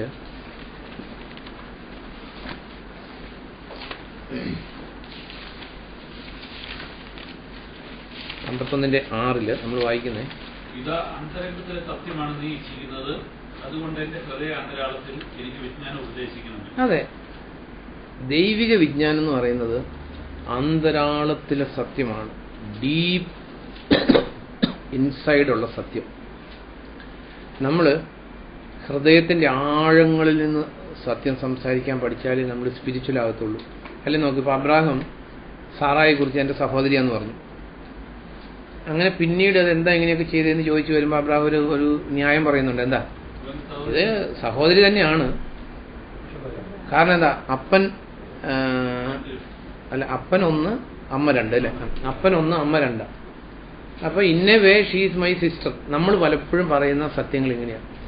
അബ്രാഹം പറഞ്ഞ പോലത്തെ ഒരു സത്യം പറഞ്ഞാൽ നമ്മൾ വളരെ ഹാപ്പിയാണ്. നമ്മൾ എന്താ പറയുന്നത്, ഒരു സ്ഥലത്ത് ഈ പ്രാർത്ഥനയ്ക്ക് പോകാന്ന് പറഞ്ഞാൽ, ഇപ്പം എന്താ പറയുന്നത്, നമ്മളൊരു സ്ഥലത്ത് നിന്ന് ടൗണിലേക്ക് പോവുക, പ്രാർത്ഥനയ്ക്കാണ് പോകുന്നത്. പലപ്പോഴും ആ ദേശക്കാർ നമ്മൾ പ്രാർത്ഥിക്കാനാണ് പോകണമെന്ന് അറിയാൻ ആഗ്രഹിക്കാത്തതുകൊണ്ട് എന്ന് പറയും, ഞാൻ ഈ ഇവിടെ മൂവാറ്റുപുഴ വരെ പോകാമെന്ന് പറയും. ഞാൻ ചെയ്തിട്ടുണ്ട്, അതുകൊണ്ടാണ് പറയുന്നത്. മൂവാറ്റുപുഴ വരെ പോകാമെന്ന് പറയും. ഇനി പ്രാർത്ഥിക്കാനൊക്കെ പോകാമെന്ന് പറഞ്ഞാൽ, നീ ഇപ്പോൾ കത്തോലിക്ക സഭയിലല്ലേ, ആ സഭയിലല്ലേ, ഇങ്ങനെ ഒത്തിരി ചോദ്യങ്ങൾക്ക് ഉത്തരം പറയണം. അതുകൊണ്ട് നമ്മളത് നുണയല്ല, മൂവാറ്റുപുഴയ്ക്കാണ് പോകുന്നത്, പക്ഷെ എന്തിനാ പോകുന്നതെന്ന് പറയത്തില്ല. എന്നാൽ കർത്താവിൻ്റെ സാക്ഷിയാകണമെന്നുള്ള കാര്യങ്ങളൊക്കെ നമുക്കറിയാം, അല്ലെങ്കിൽ മറ്റുള്ളവരോട് സുവിശേഷം പറയണമെന്നുള്ള കാര്യം അറിയാം. എന്നാൽ നമ്മൾ പതുക്കെ ഹൈഡ് ചെയ്ത് വെക്കും. അതുകൊണ്ട് അപ്പസ്തലനായ പൗലോസ് തിമോത്തിയോസിനോട് പറയുന്നത്, don't be ashamed of the Lord, കർത്താവിനെ കുറിച്ച് ലജ്ജിക്കരുത്. റോമാലേഖനത്തിൽ എഴുതി, I am not ashamed of the gospel of Jesus Christ. നമ്മളീ പലർക്കും സ്വർഗ്ഗത്തിൽ പോകാൻ വേണ്ടിയാണ് കർത്താവിനെ പിൻപറ്റാൻ ഇറങ്ങിയിരിക്കുന്നത്. കർത്താവിൽ അഭിമാനിച്ചിട്ടോ, കർത്താവിന് വേണ്ടി കഷ്ടം സഹിക്കാൻ തയ്യാറായിട്ടോ, അല്ലെങ്കിൽ കർത്താവിന് വേണ്ടി പലതും ത്യജിക്കാൻ തയ്യാറായിട്ടൊന്നും അല്ല. ആ സ്വർഗ്ഗത്തിൽ പോകണം, നരകത്തിൽ അല്ലെങ്കിൽ തീയും ഗന്ധം കഴിയുന്ന തീപ്പൊയ്കയാണ്, രക്ഷിക്കപ്പെട്ടിൽ ജീവന്റെ പുസ്തകത്തിൽ പേര് വന്നില്ലെങ്കിൽ എന്നൊക്കെ എഴുതിയേക്കുന്നതുകൊണ്ട് പലപ്പോഴും നമ്മൾ കാപട്യമായിട്ട് പെരുമാറും. അപ്പോൾ അതുകൊണ്ടാണ് ദൈവത്തിൻ്റെ വചനത്തിൽ പറയുന്നത്, ഒരു സൃഷ്ടിയും ദൈവസന്നിധിയിൽ മറഞ്ഞിരിക്കത്തില്ല. ക്രിസ്ത്യാനിറ്റി എന്ന് പറയുന്നത് it's a way of suffering. നമുക്ക് ദേവാലയം സമർപ്പിച്ചപ്പോൾ, സോളമൻ ദേവാലയം സമർപ്പിച്ചപ്പോൾ അത് സഭയുടെ ഒരു നിഴല. ആ ദേവാലയം സമർപ്പിച്ചപ്പോൾ എങ്ങനെയാണ് സമർപ്പിച്ചത്? ഇന്നത്തെ പോലെ വലിയ ബാൻഡ് മേളം കൊണ്ടുവരുമോ, വലിയ എന്താ പറയുന്നത് മ്യൂസിക്കൽ ട്രൂപ്പിനെ കൊണ്ടുവരുമോ, വലിയ സംഗീതം നടത്തുകയാണോ ചെയ്തത്? എന്തായിരുന്നു ആ സമർപ്പണത്തിലെ പ്രത്യേകത? എന്തായിരുന്നു അത്? അതിൻ്റെ ആ അക്കൗണ്ട് ഒന്ന് വായിച്ചാൽ ഫസ്റ്റ് കിങ് സൈറ്റിൽ നമ്മൾ അറിയേണ്ടത്, ക്രിസ്തീയ മാർഗം ഒരു കഷ്ടവും സഹിക്കാൻ തയ്യാറില്ല, മറ്റുള്ളവരോട് നമ്മൾ ക്ഷമിക്കാൻ തയ്യാറില്ല, മറ്റുള്ളവരുടെ ഇംപെർഫെക്ഷൻ സഹിക്കാൻ തയ്യാറില്ല. നമുക്കും ഇപ്പം നോക്കും, സെൽഫിഷ്നെസ്സിൻ്റെ ഏറ്റവും വലിയൊരു ക്യാരക്ടറിസ്റ്റിക് എന്ന് പറയുന്നത് ഞാനും എൻ്റെ ഭാര്യയും പിള്ളേരും.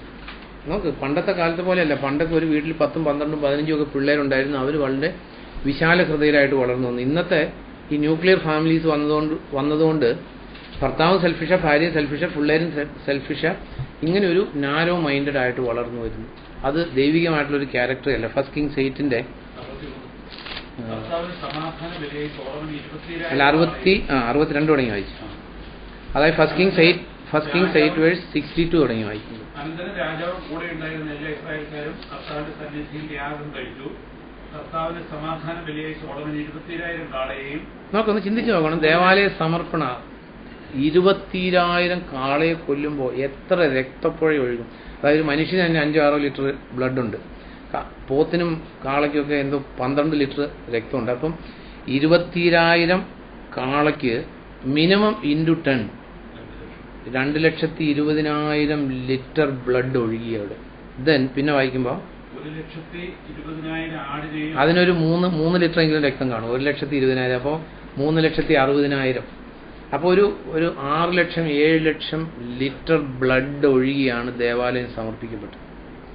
ക്രിസ്ത്യ ജീവിതം എന്ന് പറയുന്നത് ത്യാഗത്തിൻ്റെയും കഷ്ടത്തിൻ്റെയും. അതുകൊണ്ട് നമുക്ക് സന്തോഷമില്ലാത്തൊരു ജീവിതം അല്ല ഞാൻ ഉദ്ദേശിച്ചത്.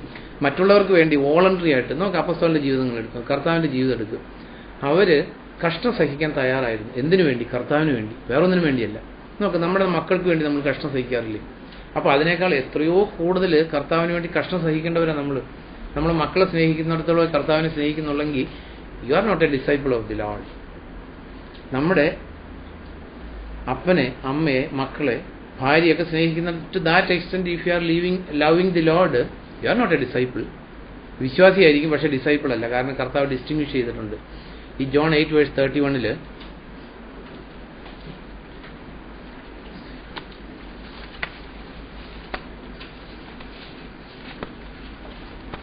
8:31 തുടങ്ങി വായിക്കുമ്പോൾ നമ്മൾ വായിച്ചു. യേശു തന്നിൽ വിശ്വസിച്ച് യഹൂദരോട് പറഞ്ഞു, എന്റെ വചനത്തിൽ ഉറച്ചു നിന്നാൽ നിങ്ങൾ യഥാർത്ഥത്തിൽ എന്റെ ശിഷ്യന്മാരാണ്. അപ്പൊ വിശ്വസിച്ചവരെ എന്തെന്ന് വിളിക്കണം? വിശ്വസിച്ചവരെ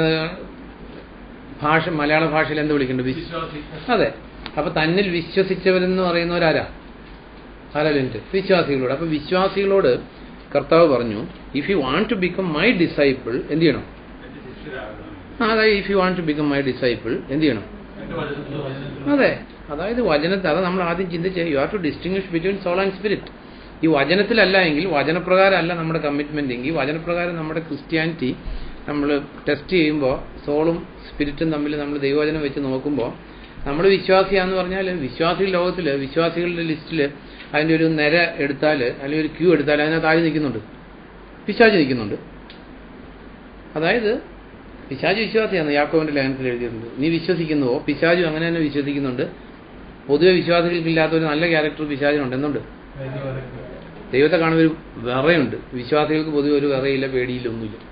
അപ്പോൾ ഈ പിശാചിന്റെ ലെവലിൽ നിന്ന് മാറി കർത്താവിന്റെ ശരീരത്തിന്റെ ഭാഗമാകണമെങ്കിൽ you are to become a disciple. ഡിസൈപ്പിൾഷിപ്പിന്റെ ക്വാളിറ്റിയിൽ നമ്മൾ കണ്ട കാര്യമാണ്. അവിടെ രക്തപ്പുഴ ഒഴുകുമെന്ന് പറഞ്ഞാലും, അതായത് you are to die death to the self. Paulose പറയാം 1 Corinthians 15:31 1 Corinthians 15:31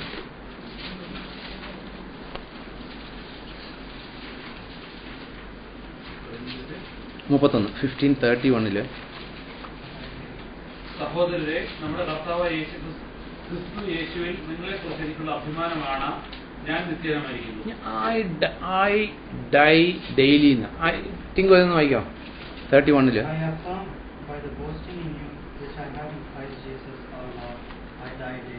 I die daily. ഇത് മരണത്തിന്റെ, ഇത് പൗലോസ് ഡെയിലി മരിച്ചെങ്കിൽ ഞാൻ ഡെയിലി മരിക്കുന്നില്ലെങ്കിൽ I am a fraud person. കള്ളപ്രവാചകന, ദുരുപദേശിയ. If you are not willing to die daily you cannot be a member of the body of the Lord. നമ്മൾ ആദ്യം ചിന്തിച്ച പോലെ അവൻ വെളിച്ചമാണെന്നും അവനിൽ ഇരുട്ട് ലെവലേശം പോലും ഇല്ല എന്നുള്ളത് കർത്താവിൽ നിന്ന് പഠിച്ച കാര്യം. If you are not willing to die daily, അനുദിനം, കർത്താവ് ആദ്യമേ പറഞ്ഞു, അനുദിനം തന്റെ കുരിശെടുക്കുന്നില്ലെങ്കിൽ എൻ്റെ ശിഷ്യനാകാൻ പറ്റത്തില്ല. വിശ്വാസിയായിട്ടൊക്കെ ജീവിക്കാൻ പറ്റും, പക്ഷെ ശിഷ്യനാകാൻ പറ്റത്തില്ല. ശിഷ്യത്വം എന്ന് പറയുന്നത്, കർത്താവ് വിശ്വാസത്തിലേക്ക് ആരെയും വിളിച്ചിട്ടില്ല, ശിഷ്യത്വത്തിലോട്ടാണ് വിളിച്ചത്. ലോകമെങ്ങും പോയി സകല സൃഷ്ടികളെയും വിശ്വാസികളാക്കാനല്ല കർത്താവ് പറഞ്ഞു. ലോകമെങ്ങും പോയി സകല സൃഷ്ടികളെയും വിശ്വാസികളാക്കാനാണ് പറഞ്ഞു. വിശ്വാസിയാണെങ്കിൽ അത് ഡിസൈപ്പിൾഷിപ്പിന്റെ കണ്ടീഷൻസ് നമ്മൾ കഴിഞ്ഞ ദിവസമൊക്കെ ചിന്തിച്ചാൽ ഒരു സ്ഥലത്ത് എഴുതിയിട്ടുള്ളൂ, ഒരേ ഒരു സ്ഥലത്ത്. എവിടെ എഴുതിയിരിക്കുന്നത്? പഠിച്ചതാ, മത്തായിയിൽ എഴുതിയിട്ടുണ്ടോ? നമ്മളിങ്ങനെ പറയുമ്പോൾ എന്നും പറയുന്ന എവിടെ എഴുതിയിരിക്കുന്നത്? ലെൻറ്റ്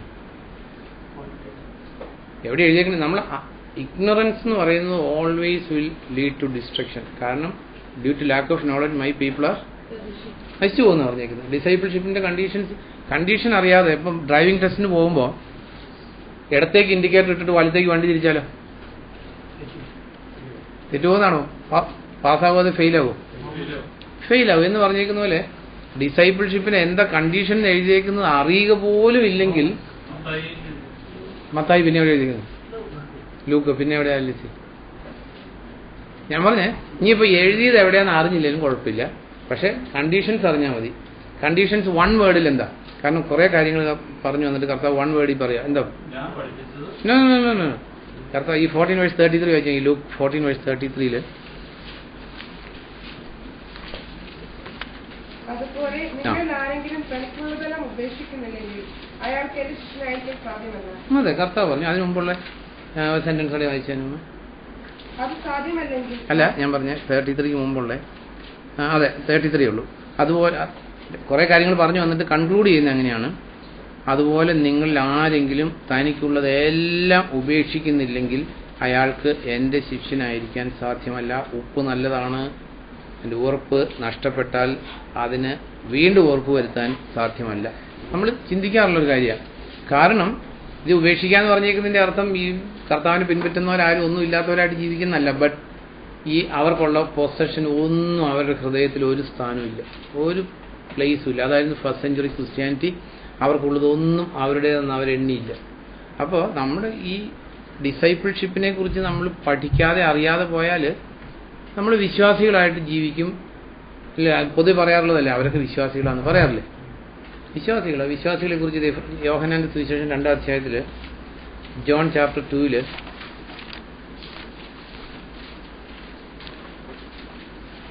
2:23 തുടങ്ങി വായിക്കുമ്പോൾ, പെസഹ തിരുനാളിന് ജെറുസലേമിലായിരുന്നപ്പോൾ അവൻ ചെയ്ത അടയാളങ്ങൾ കണ്ട പലരും അവന്റെ നാമത്തിൽ വിശ്വസിച്ചു. നിങ്ങൾക്ക് പെസഹ തിരുനാളിന് യേശു ജെറുസലേമിൽ വന്നപ്പോൾ ചെയ്ത അടയാളങ്ങൾ കണ്ട പലരും അവന്റെ നാമത്തിൽ. അപ്പൊ അവരെന്ത് വിളിക്കണം? വിശ്വാസികൾ. അടുത്ത സെന്റൻസ് വായിച്ചു. യേശു ആകട്ടെ അവരിൽ വിശ്വാസം അർപ്പിച്ചില്ല. അതെ, ഇത് 1-ാം നൂറ്റാണ്ടിൽ എഴുതിയേക്കുന്ന ഇന്നും അങ്ങനെ തന്നെയുണ്ട്. ഒത്തിരി പേര് അടയാളം കണ്ട് വിശ്വസിച്ചു, അടയാളം കണ്ട് സ്നാനപ്പെട്ടു, അടയാളം കണ്ട് കുറെ കാലം പോന്നു. അവർ വിശ്വാസികളാണ്. പക്ഷെ അവർ ഡിസൈപ്പിൾഷിപ്പിലേക്ക് കയറി കഴിഞ്ഞാൽ പിന്നെ പോവില്ല. ഡിസൈപ്പിൾഷിപ്പിൽ കയറിയിട്ടില്ല ആരും കർത്താവിനെ ത്യജിക്കാനുള്ള chance it's very very very rare. കാരണം അവർ കർത്താവിന് വേണ്ടി എല്ലാം ഉപേക്ഷിച്ച് വരാം. പിന്നെ ഞാൻ അവരെങ്ങോട്ടാണ് പോകുന്നത്? അതാ പത്രോസ് പറയുന്നത്, നിന്നെ വിട്ട് ഞങ്ങൾ എങ്ങോട്ട് പോകും? എൻ്റെ പോകാൻ സ്ഥലമുണ്ടോ കർത്താവിനെ വിട്ട്? കർത്താവിനെ വിട്ട് പോകാൻ ആരെങ്കിലും ആഗ്രഹിക്കുന്നുണ്ടോ? ഉണ്ടോ ദീപം? ഇല്ല. അപ്പൊ it depends whether you are a disciple or a believer. If you are a believer because of the signs and wonders, അല്ലെങ്കിൽ കിട്ടി എന്തുകൊണ്ട്, എന്തെങ്കിലും പ്രാപിച്ചതുകൊണ്ട്, you may become a believer. പക്ഷേ at the earliest opportunity in the sense earliest difficult situationil say goodbye. അതേസമയം ഒരു ഡിസൈപ്പിള് no, he will never leave the Lord. It is impossible. കർത്താവിനെ പിരിഞ്ഞിട്ട് അവന് ജീവിക്കാൻ പറ്റത്തില്ല. കൊളോസ്യ ലേഖനത്തിൽ വായിക്കുന്ന പോലെ നമ്മുടെ ജീവനായ ക്രിസ്തു, ഹീബ്രൂസ് 11 വായിക്കുന്ന പോലെ പാപത്തെ ചെറുത്തു നിൽക്കുന്നതിൽ ജീവത്യാഗം വരെ എത്തിയിട്ടില്ല. അത് മീൻസ് ജീവൻ ത്യജിക്കേണ്ടി വന്നാലും പാപം എന്ന് പറഞ്ഞേക്കുന്ന കർത്താവിനെ ത്യജിക്കില്ല. That is a disciple. So you judge your self whether you are a disciple or a believer. Believer is worth for nothing. അവനെന്തെങ്കിലും കിട്ടാൻ വേണ്ടി കൂടെ വന്നേക്കുന്ന എന്തെങ്കിലും പ്രശ്നം വരുമ്പോൾ കർത്താവിനെ വിട്ടുപോകും. ജോൺ ചാപ്റ്റർ 6 അവര് വിട്ടുപോയി കർത്താവിനെ. അവർ ഈ ശിഷ്യത്വത്തിന്റെ കണ്ടീഷൻസ് പറഞ്ഞപ്പോൾ അവരെല്ലാം കർത്താവിനെ വിട്ടുപോയി. പറഞ്ഞത് തന്നെയായിരുന്നു, you are to daily die with me. Paulose പറഞ്ഞു, ഐ ആം ഡെയിലി ഡൈ. ഞാൻ എല്ലാ ദിവസവും കർത്താവിനെ പ്രതി മരിക്കുന്നു. കാരണം നമ്മൾ ജഡത്തിലാണ് ജീവിക്കുന്നത്. നമുക്ക് ഒത്തിരി സെൽഫിഷ് അംബീഷൻസ് ഉണ്ട്, ഒത്തിരി മോട്ടീവ്സ് ഉണ്ട്. ഒന്നും എന്താ പറയുന്നത്, സോളും സ്പിരിറ്റും തമ്മിൽ ഡിവൈഡ് ചെയ്യുമ്പോൾ എല്ലാം സോളിഷ് ആയിരിക്കും, എല്ലാം സോളിഷ് ഐഡിയാസ് ആയിരിക്കും, സുവിശേഷത്തെക്കുറിച്ച് സോളിഷ് ഐഡിയാസ് ആയിരിക്കും. സോ കർത്താവ് വിളിച്ചേക്കുന്നത് ഡിസൈപ്പിൾഷിപ്പിനാണ്. ഡിസൈപ്പിൾ ആയിട്ടുള്ളവൻ അവനെ കൊല്ലൂ എന്ന് പറഞ്ഞാൽ അവനൊരു പ്രശ്നമില്ല. അവന് ഭാര്യ അവന് ഉപേക്ഷിച്ചു പോകുമെന്ന് പറഞ്ഞൊരു പ്രശ്നമില്ല. അപ്പൻ ത്യജിക്കൂ എന്ന് പറഞ്ഞൊരു പ്രശ്നമില്ല. അവന് കുടുംബസ്വത്ത് കിട്ടില്ല എന്ന് പറഞ്ഞൊരു പ്രശ്നമില്ല. അവനെന്താ പറയുന്നത്, ultimately he's willing to die for the Lord. അപ്പസ്തോലന്മാരെ പ്രഹരിച്ചു. അവർ പ്രഹരിച്ചിട്ട് പോയപ്പോൾ എന്താ പറഞ്ഞത്, അവർ വളരെ സന്തോഷത്തോടെ പോയി തിരുനാമത്തിന് വേണ്ടി അപമാനം സഹിക്കാൻ യോഗ്യരായിട്ട് എണ്ണിയതിനെക്കുറിച്ച് സന്തോഷിച്ചുകൊണ്ട് അവരെല്ലാം മടങ്ങിപ്പോയി. That is discipleship. പൗലോസ് വേറൊരു സ്ഥലത്ത് പറയുന്നു, 2 കൊരിന്ത്യർ 4:10 വായിക്കുമ്പോൾ,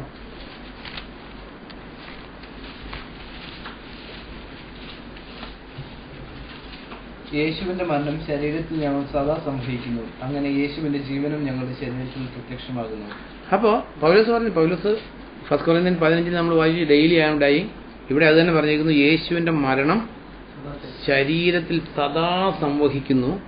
അതുകൊണ്ട് the life of Christ is demonstrated in their life. അതുകൊണ്ട് അങ്ങനെ യേശുവിൻ്റെ ജീവനും ഞങ്ങളുടെ ശരീരത്തിൽ പ്രത്യക്ഷപ്പെടുന്നു. മരണം മാത്രമല്ല, മരിച്ച് 3-ാം ദിവസം ഉയർത്തെഴുന്നേറ്റു. ഈ മരിക്കാൻ വില്ലിംഗ് ആയിട്ടുള്ളവരുടെ ജീവിതത്തിൽ മരണമല്ല വന്നുകൊണ്ടിരിക്കുന്നത്, ജീവനാണ് വന്നുകൊണ്ടിരിക്കുന്നത്. അല്ലാതെ ഈ വില്ലിംഗ് അല്ലാത്തവരുടെ ജീവിതത്തിലെ മരണം വന്നുകൊണ്ടിരിക്കുന്നത്. അതായത് കർത്താവിൻ്റെ മാർഗ്ഗം എന്ന് പറയുന്നത് മരിച്ച് അടക്കപ്പെടുന്ന മാർഗ്ഗമല്ല, മരിച്ച് 3-ാം നാൾ ഉയർത്തെഴുന്നേറ്റു. നമ്മൾ റിസറക്റ്റഡ് ലോഡിനോടുകൂടെ ജീവിക്കുന്നത്. അപ്പോൾ ഈ മരിക്കാൻ വില്ലിംഗ് ആയിട്ടുള്ളവരെ എന്നും മരിപ്പിച്ചിട്ടേക്കുന്ന ദൈവമല്ല. പൗലോസ് ഇവിടെ പറയാം, കർത്താവിനോടുകൂടെ ഞങ്ങൾ മരിക്കുന്നു, അതുകൊണ്ട് അവൻ്റെ ജീവൻ ഞങ്ങളുടെ ശരീരത്തിൽ പ്രത്യക്ഷപ്പെടുന്നു. അപ്പോൾ ഈ കർത്താവിന് വേണ്ടി ജീവിക്കുന്നവരുടെ ജീവിതം 2 രീതിയിൽ നമുക്ക് കാണാൻ പറ്റും. ഒന്ന്, അവരുടെ ലൈഫ് പവർഫുള്ളായിരിക്കും, അല്ലാതെ അവരൊന്നും ഇല്ലാത്തവരോ ഗതികെട്ടവരൊന്നും അല്ല. അവരാണ് റിയൽ വിക്ടേഴ്സ് ആയിട്ട് ഈ ലോകത്തിൽ ജീവിക്കുന്നത്. പൗലോസ് പറഞ്ഞു, we are more than that of conquerors. ഞങ്ങൾ ജയാളികളിൽ ജയാളികളാണ്, more than that of conquerors. പക്ഷേ ഈ ലോകത്തിൻ്റെ ജയം ഈ കർത്താവിന് ഇങ്ങനെ ജീവിതം കൊടുക്കാത്തവർക്ക് എന്തെങ്കിലും ടെമ്പററി ആയിട്ടുള്ള വിജയങ്ങളോ ലാഭങ്ങളോ ഒക്കെ ഉണ്ടാകും. ബട്ട് നമ്മുടെ വിജയം എന്ന് പറയുന്നത് പെർമനൻ്റ് ആയിട്ടുള്ള വിക്ടറിയാണ്. ഇതിനെ ഡിഫീറ്റ് ചെയ്യാനും നശിപ്പിക്കാനും ആരെ കൊണ്ടും പറ്റത്തില്ല. യഹോവ ഭക്തനായിട്ടുള്ള മനുഷ്യൻ ഇങ്ങനെ അനുഗ്രഹിക്കപ്പെടും. അവിടെ അനുഗ്രഹം തീരുമല്ല, അവൻ്റെ സന്തതി ദേശത്ത് കരുത്തരാകും, ജനറേഷൻ ടു ജനറേഷൻ. അപ്പോൾ നമ്മൾ ദൈവത്തിൻ്റെ വചനത്തിൽ ഈ ഡ്യൂട്രോമി 11:27 വായിക്കുന്നതിൽ എടുക്കണ്ട. അങ്ങനെ കർത്താവിന് വേണ്ടി ജീവിക്കുന്നവർ they will enjoy the days of heaven on earth. അങ്ങനെ എഴുതിയിരിക്കുന്നു. കർത്താവിനെ അനുസരിച്ച് ജീവിക്കുന്ന, കർത്താവിനോടുകൂടി മരിച്ച് ഈ ലോകത്തിൽ സെൽഫിഷ് അംബീഷൻസ് ഇല്ല, കർത്താവിന് വേണ്ടി ജീവിക്കുക എന്നുള്ള ഏക അംബീഷനോടുകൂടി ജീവിക്കുന്നവർ അവർ മറ്റെല്ലാവരേക്കാൾ സന്തോഷമുള്ളവരായിരിക്കും, സമാധാനമുള്ളവരായിരിക്കും, ഈ ലോകത്തിൽ ജയാളികളായിട്ട് ജീവിക്കുന്നവരായിരിക്കും. ഒരു പ്രോട്ടോടൈപ്പ് ഓഫ് ഹെവൻലി ലൈഫ് അവർ ഈ ഭൂമിയിൽ അനുഭവിക്കും, എൻജോയ് ചെയ്യും, അനുസരിക്കും. അപ്പോൾ നമ്മൾ ചിന്തിച്ചത് ദൈവവചനമാണ് എല്ലാറ്റിൻ്റെ അളവുപോലെ. അത് സന്ധ്യയും മജ്ജയും വിവേചിച്ച് ഉള്ളിലോട്ട് കയറിയിട്ട് സോളിനെയും സ്പിരിറ്റിനെയും തിരിച്ചറിഞ്ഞിട്ട് ആ ദൈവത്തിൻ്റെ ഒരു ഗോഡ്ലി ലൈഫിന് നമ്മൾ പ്രിപ്പയർ ആക്കും. ആ ദൈവത്തോടാണ് നമ്മൾ കണക്ക് കൊടുക്കേണ്ടത്. എന്നിട്ടൊരു കാര്യം അവിടെ പറഞ്ഞേക്കും, അവൻ്റെ ദൃഷ്ടിയിൽ ഒന്നും മറഞ്ഞിരിക്കത്തില്ല, എല്ലാ മോട്ടീവ്സും വെളിപ്പെടും. അതാണ് ഡേ ഓഫ് ജഡ്ജ്മെൻറ്റ്. അതുകൊണ്ട് പൗലോസ് പറയാണ്, അന്ന് ദൈവത്തിൽ നിന്നുള്ള പുകഴ്ച അല്ലെങ്കിൽ പ്രൈസ് കിട്ടും. ആരാണ് റിയലായിട്ട് കർത്താവിന് വേണ്ടി ജീവിച്ചത്, ആരാണ് തനിക്ക് വേണ്ടി ജീവിച്ചതെന്നുള്ളത് അന്ന് വെളിപ്പെടും. അന്ന് ആ ദൈവത്തിൻ്റെ അപ്രീസിയേഷനാണോ അല്ലെങ്കിൽ റിജക്ഷനാണോ എന്ന് അന്ന് നമുക്കറിയാൻ പറ്റത്തുള്ളൂ. നമുക്ക് പ്രാർത്ഥിച്ച് സ്റ്റാർട്ട് ചെയ്യാം. മാഷെ പ്രാർത്ഥിച്ചു. സർവശക്തനുകാര്യനുമായ പിതാവേ, ഒരു ദിവസം കൂടെ കർത്താവെ സഭയായിട്ട് ഞങ്ങൾ ഒന്നിച്ചേരുവാൻ സ്വർഗത്തിലെ ദൈവമേ ഞങ്ങൾക്ക് പ്രയോജനമായിട്ട് കൊണ്ടുവരുന്ന കർത്താവെ, അങ്ങനെ വചനം ജീവനുള്ളതും സജീവവും കർത്താവെ പുറത്തുകൊണ്ടെഴുതുകൊണ്ട കർത്താവെ, സജീവമുള്ള വചനങ്ങൾ അത് മനസ്സിലാക്കി പ്രവർത്തിക്കാൻ തക്കവണ്ണം കർത്താവെ അങ്ങേക്ക് ഏറ്റവും അടുത്തിരുന്ന് കർത്താവിൻ്റെ പ്രവർത്തിക്കാൻ സഹായിക്കുന്നതിന് കർത്താവിടെ വന്ന് ഞങ്ങൾ എല്ലാവരെയും ഇങ്ങനെ കരകളിലേക്ക് സമർപ്പിക്കുന്നു. ദൈവം അവിടുത്തെ പരിശുദ്ധാത്മാവിനാൽ ഞങ്ങളോട് സംസാരിക്കുന്നത് കൊള്ളേണ്ടത് കൊള്ളുവാനും തിരിച്ചറിഞ്ഞിരുത്താൻ തക്കവണ്ണം പരിശുദ്ധാത്മാവിന്റെ സ്വഭാവം ഞങ്ങൾ വെള്ളത്തിൽ പ്രാർത്ഥിക്കുന്നു. പ്രാർത്ഥന കണ്ടിരിക്കുന്നു പറയുന്നു, പ്രാർത്ഥന പറയുന്നു, സകലമഹത്വം അറിഞ്ഞിരിക്കണം. സകലം ദേശീയ കർത്താവിന്റെ തന്നെ നാമത്തിൽ. നമുക്ക് പാഠ്യപുസ്തകത്തിലെ 5-ാമത്തെ പാഠം.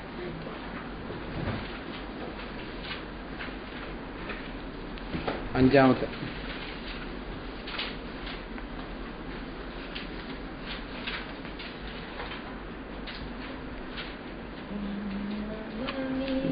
വാഴ്ത്തുക നാഥനെ, അവനെന്നും നല്ലവൻ,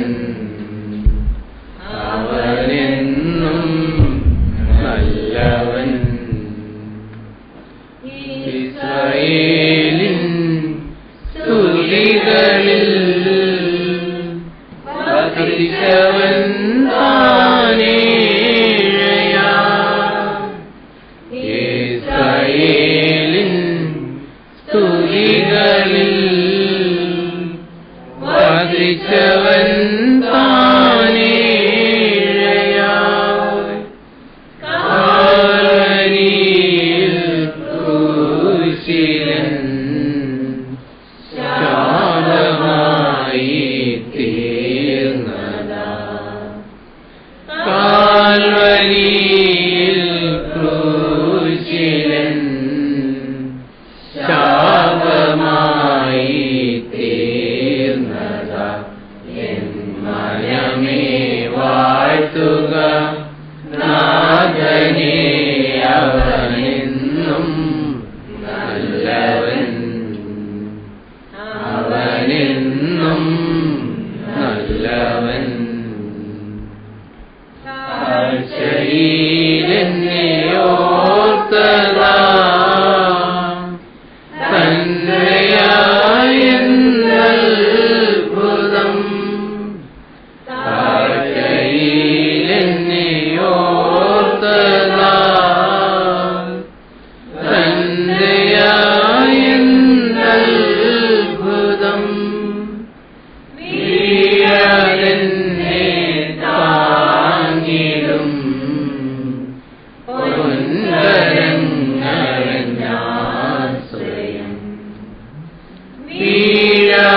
വാഴ്ത്തുക നാഥനെ അവനെന്നും നല്ലവൻ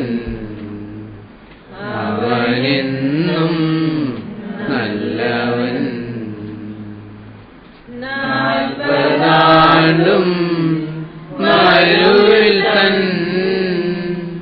ജനത്തെ നന്നായി പോറ്റിയ 40 ആണ്ടും മരുവിൽ തൻ ജനത്തെ നന്നായി പോറ്റിയ നല്ലിടയനെയും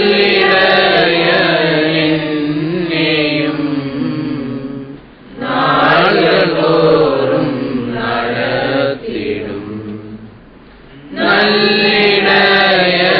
നല്ലിടയനെയും നാളുതോറും നടത്തിടും എൻ മനമേ വാഴ്ത്തുക നാഥനെ അവനെന്നും നല്ലവൻ അവനെന്നും നല്ലവൻ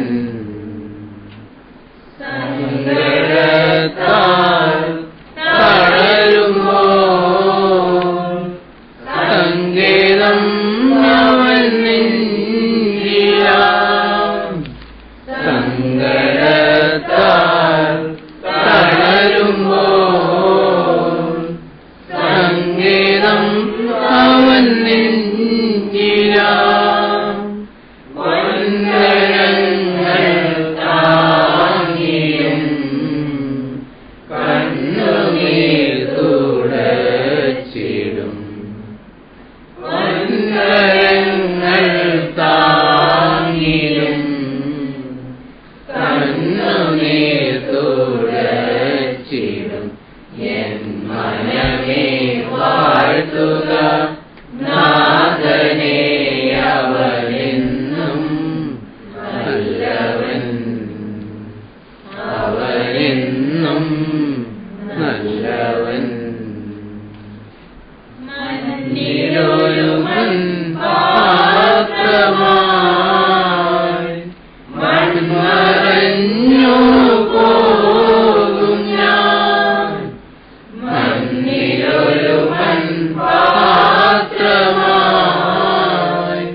മൺമറഞ്ഞു പോകും ഞാൻ വിണ്ണിലൊരുവൻ താരമായി വിണ്ണിടും തൻ തേജസ്സിൽ വിണ്ണിലൊരുവൻ താരമായി വിണ്ണിടും തൻ തേജസ്സിൽ എൻ മനമേ വാഴ്ത്തുക നാഥനെ അവനെന്നും നല്ലവൻ അവനെന്നും നല്ലവൻ. പാട്ടുപുസ്തകത്തിലെ 16-ാമത്തെ പാട്ട് പാടും. 16.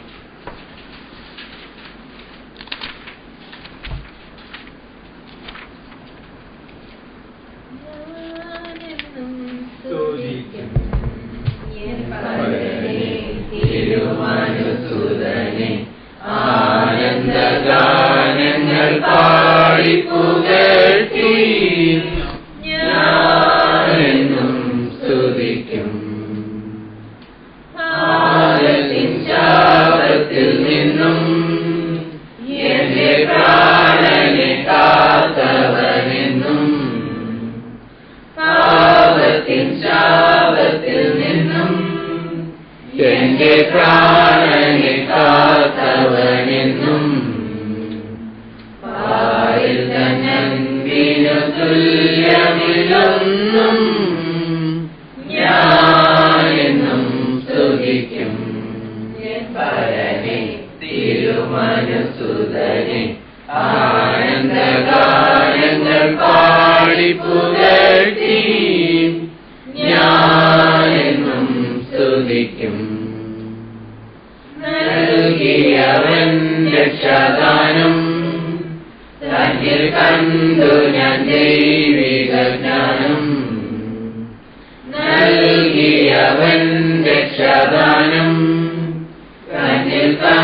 കേട്ടു ഞാൻ ദൈവിക ജ്ഞാനം തൻ പദത്തേറയതിന്നഭിമാനം ഞാനെന്നും സ്തുതിക്കും എൻ പരനെ തിരുമനുസുതനെ ആനന്ദഗാനങ്ങൾ പാടിപ്പുകഴ്ത്തി ഞാനെന്നും സ്തുതിക്കും.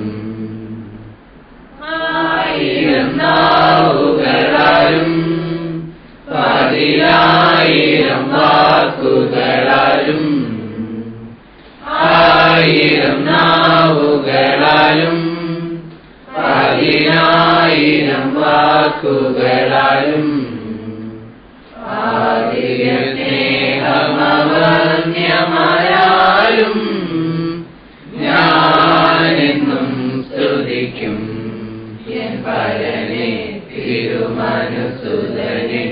ആനന്ദഗാനങ്ങൾ പാടിപ്പുകഴ്ത്തി ഞാനെന്നും സ്തുതിക്കും.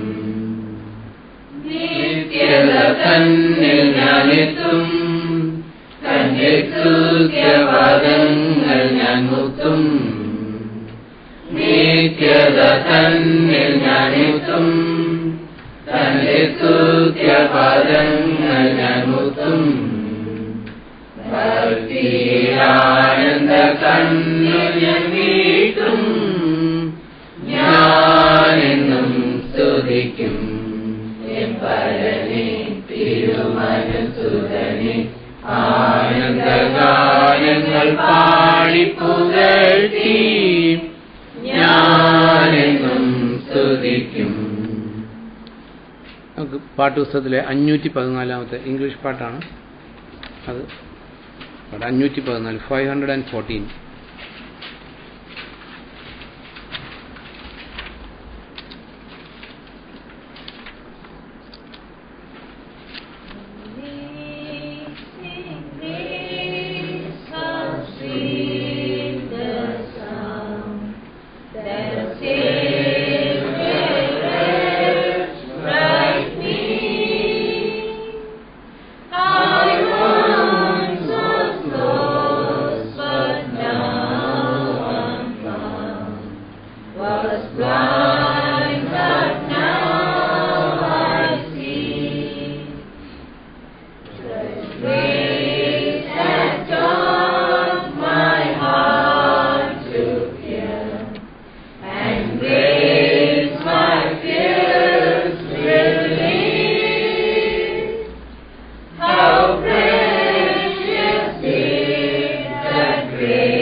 നമുക്ക് ദൈവത്തിൻ്റെ വചനത്തിൽ നിന്ന് ഫിലിപ്പി ലേഖനം 4 അധ്യായം